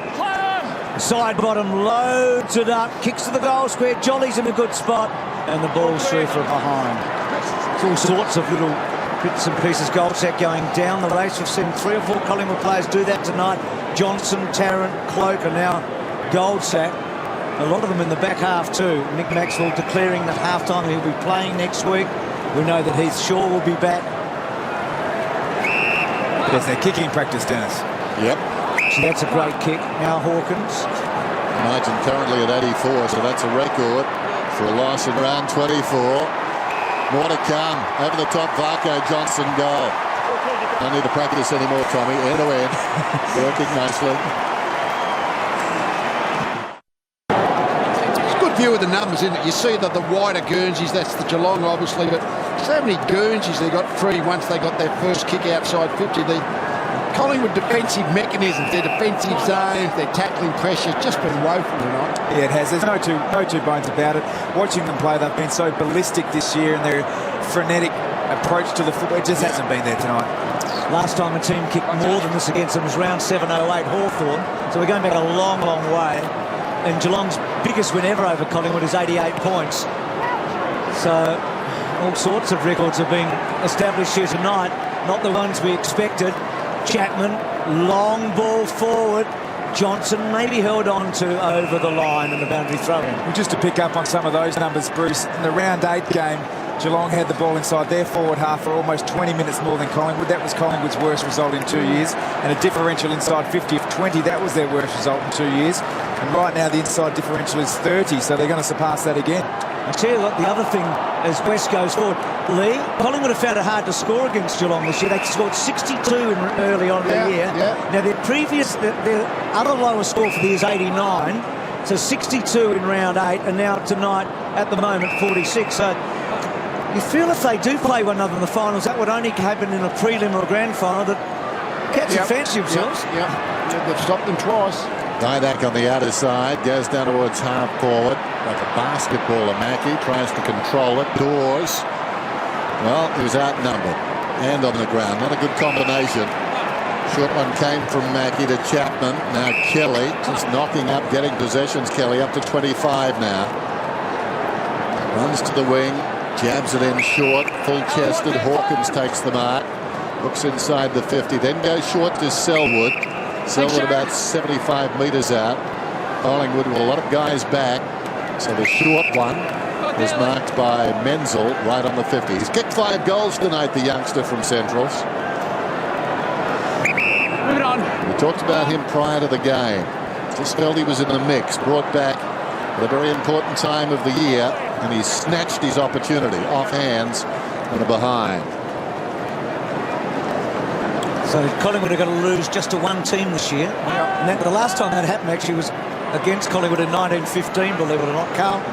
So it's just a crazy situation that we've got coming into the finals. If Geelong ever had any concerns about belief, that gives them the belief, doesn't it? That they can beat them. They've done it twice. That's when they've had multiple losses. I mean, the Bombers only lost the one game 11 years ago, and Geelong only lost the one game when they before the grand final. That's his home and away stuff. So it's a crazy situation that Collingwood only losing in the home and away season to one team having more than the one loss. Mark taken by Blair. See what selection's going to be interesting next Thursday night for these two teams, isn't it? Side bottom forward to Didak, goes back to Pendlebury. Then to Beams, who runs the outer boundary line, looking down towards half forward. Set up for Ottens though. Well, it clears him. Now it's a foot race back. Scarlett comes across on the angle to help his less nimble teammate out. Christensen took his eyes off the Mackie hand pass. Milburn He's done okay. He cemented his spot. Ling gave it to Christensen. Top end of the square. That's the centre square. Hawkins is desperately trying to get it out, but the umpire, I thought for a moment, was going to take a dim view of all of that. Swan goes to Johnson. Johnson steps west, slips a hand pass to Pendlebury. Alongside the centre circles, goes out very wide. Fasolo beams. Fasolo wants it back. Aware of that. Enright played it pretty well. Fasolo still got it. Inside the 50. Shoots. Oh, that's a magnificent goal. Oh, I think the Almighty might have wasted a miracle. Doesn't matter. It's a beauty. Well, you feel like the two 19-year-olds are probably vulnerable, Sinclair particularly, but Fasolo, and he probably needed a little bit of magic late, as you said, Tom. He's scored goals in 10 of the 11 matches he's played in. Got 5 against the Bombers on this ground when they trailed by a long way that day. Menzel with the one hand. Inside bottom to Goldsack.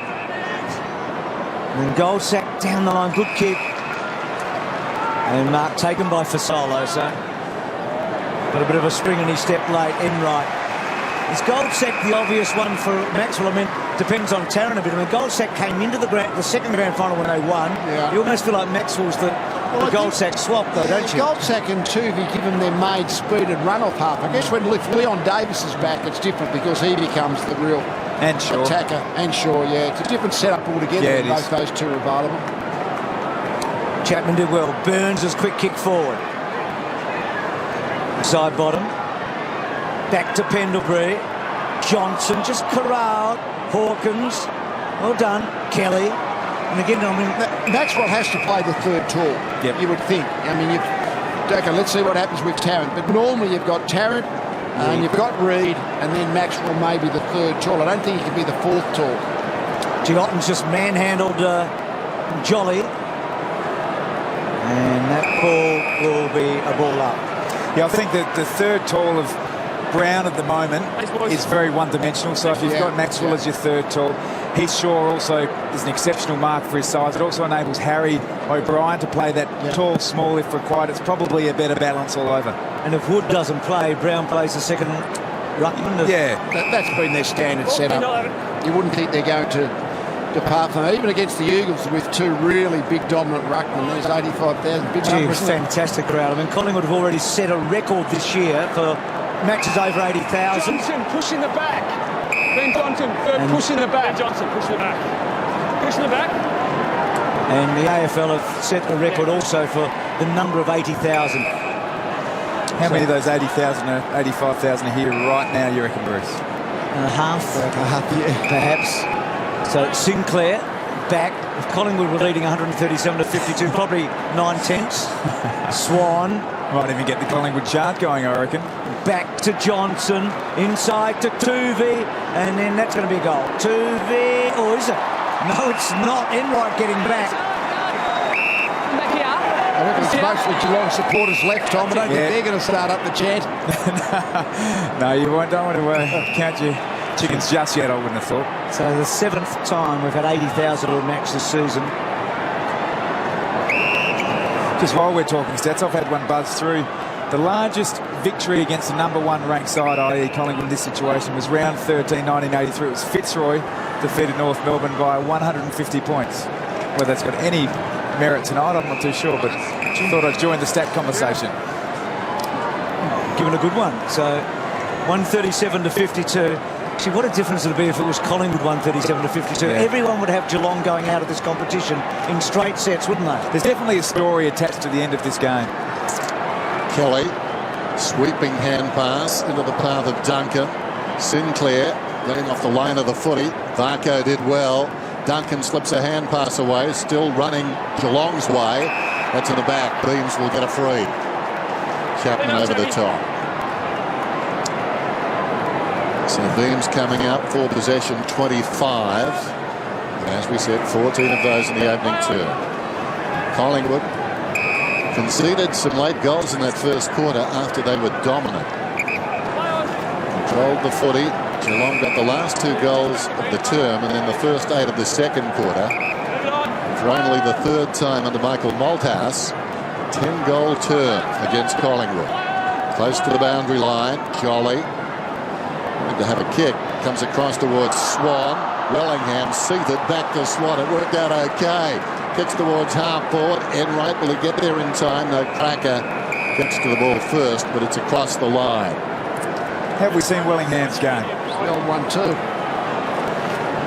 Lee Wellingham. Well, I mean, most Collingwood players have had down games. I mean, he's been reasonable. Hasn't been their worst player, but they've had a lot of players that have been, below what they're capable of.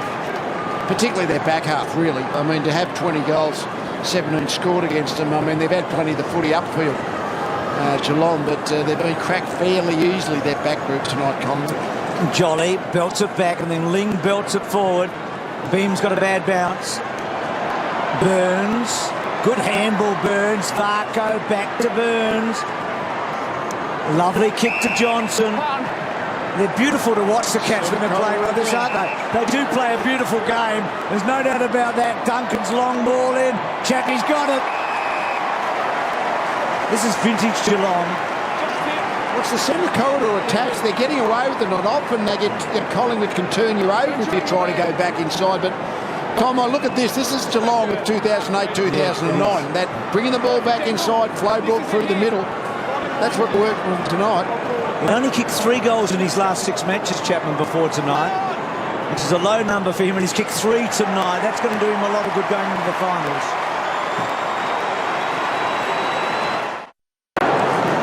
We've seen this so often tonight. Being prepared to bring the ball slightly inside, then straight back to the centre of the ground. But so often Geelong have bobbed up with the ability to do that. Collingwood haven't defended the centre corridor well tonight. Ottens knocks it down. Swan straight back to Ottens. Kicks inside the forward 50. One-way traffic at the moment. Reid, he's tried very hard. Brown gave it to O'Brien. Side bottom back to Reid. Penetrating kick straight up the middle. Strong mark is taken by Wood. On the line of the square, the attacking side of centre, as you can see. Now he just sets it up, looking for Cloak in a battle down there with West. West hammers it back towards the goal line, and Hunt runs it across from behind. Collingwood move to 53. They trail by 90. Here's Bartel. Well, that was very ambitious, but Dynak gives away a free kick. Results aside, I think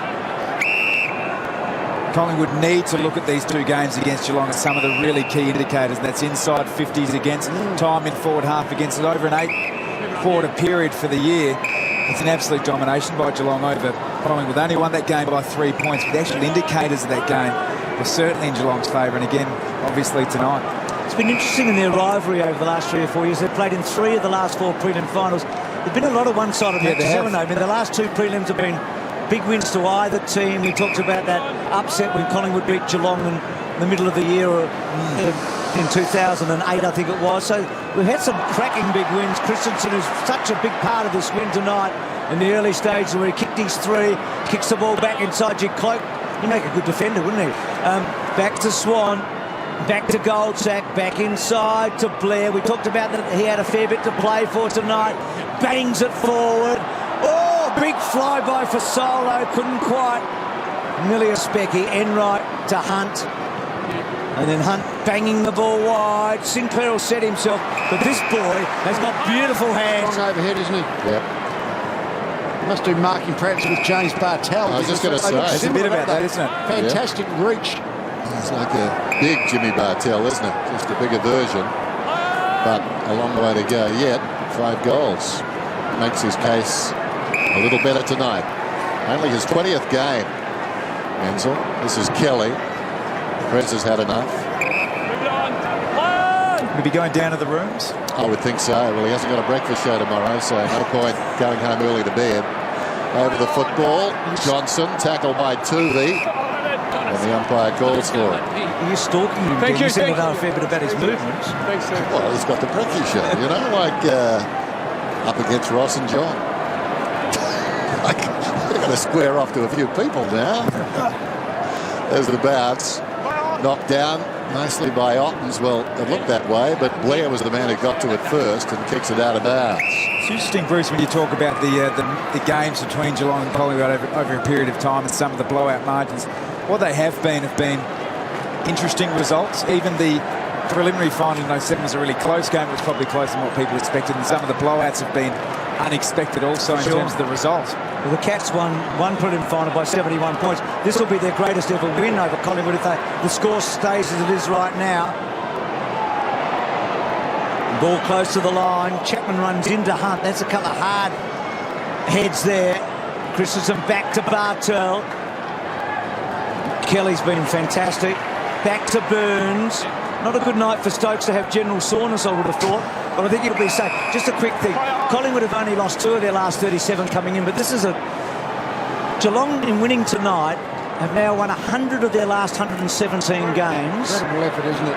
From round 6, 2007. Now, the least number of games to get 100 is Collingwood prior to that, 122 back in the dim dark ages. So, let him up. Thanks, Mac. Andrew, go back, take your kick. It was high. When you say quickly 100 wins out of 117, and they won 55 out of 58 at one stage. Sometimes lose 17 in the season. Generally in footy, if you can win 60% of your games, you're really good over a long period of time. So they've won about 80%. Unbelievable. Mackey, the long ball in. Otten's casting the role of a rover. Still going to Otten's. Falls to Brown. Brown, rather tentative as he came to him. Didn't want to give away a free kick. At close quarters, gave it to Cracker, who comes in short. Dynak's got it. Goes across the ground. Marcus taken out there by Beams. Beams into the path of Blair. Now, Blair has played 42 minutes and he's had 14 possessions. And we'll count this one too, so 15. He really has made a case for an appearance in the finals. If he doesn't make it, what he should do is take this tape into the small claims tribunal. He's a mobby. Goes across the ground and the mark is taken out there by Beams. Does Mick sit on that tribunal? No, it's only small people. Off a step, Beams to half forward Podsiadly, big fly. Mark. So does last selection question I'll ask you, Tom. Does Mooney come up? Chris Scott indicated, Richo, before the game that Mooney was certainly a big part of their finals plan. So Hawkins has done pretty well tonight. Doesn't get into the contest there. Pods obviously is the number one go-to man, big man forward. Yeah, I guess it's the debates around the second ruck, whether West has done it off, not so much Hawkins or Podsiadly. Well, none of us saw this coming tonight. Selwood off a step. Chapman who's kicked 3. That's a good mark by Chapman. So the team that was unbeatable basically all year have been hammered by a record margin in the final home and away game of the season. Geelong has never beaten Collingwood by as much as they have tonight.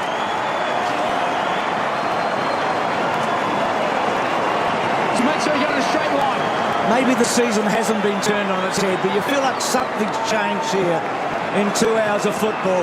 And Wojcinski, well, can you get any more icing on the cake? I doubt it.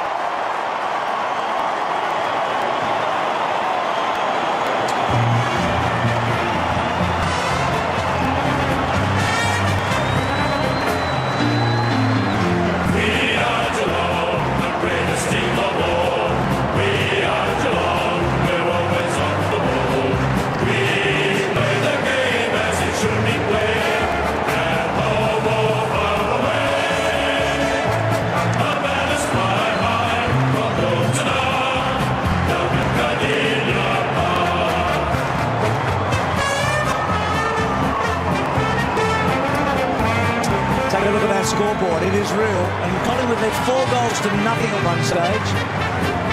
So 22 of the last 26 goals going to the Cats. The coach, the president, 85,000 people here tonight. Men's will kick 5.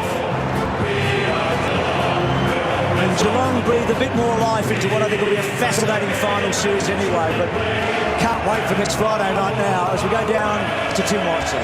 I'm here with Daniel Menzel. Congratulations on your 5 goals. I mean, that was a comprehensive performance tonight. It was. We knew that we hadn't been playing our best footy last month, so we really wanted to come out and give it a good hit out, and I think we did that. And even though the scoreboard didn't tell the tale at quarter time, you really dominated even in the first quarter. We knew we could keep our pressure up, and that's what we did in the first. And obviously, you said we didn't take our chances, but we could keep doing that. It come through, and in the end, it did. So. And a great defensive performance tonight too. It was. That's what we base our game around, and when we're playing good, we do that. So I think that's what Scotty will be most pleased about tonight. Well done. Thanks, mate. 17 possessions, 5 goals, of course, and 10 marks for that young man. And now business turns to resurrection, if you like, after this bad loss. Let's go down to Richo. Well, Joel, your greatest win ever against Collingwood. Not even you guys sort of saw that one coming. No, not really. I mean, they're a quality unit, and been measuring against them all year, so it's nice to come out and do that, and especially the young boys playing really well tonight, so it was good. That was the thing. It was probably set up by them early. Mental really got you going, and Christensen was fantastic in that first half, and it really counted. Yeah, they were big, and even Mitch Duncan too. So, mate, we bring them in, and we expect what they've given tonight, and they just keep impressing us. Who can you add to the mix next week against the Hawks? Oh, mate, I mean, Moons wasn't far off this week, and we've got a couple others too, so Tom Lonigan's probably going to come back in. It's glad I'm not a coach. Get off and join them. So an amazing night. Here's the first time ever two teams have won at least 19 games in the same home and away season. Record margin, 96 points in the end. So much to talk about. You'll see it here after the break. Friday night footy. What a scoreline. 53 Collingwood, 149 Geelong. Yeah.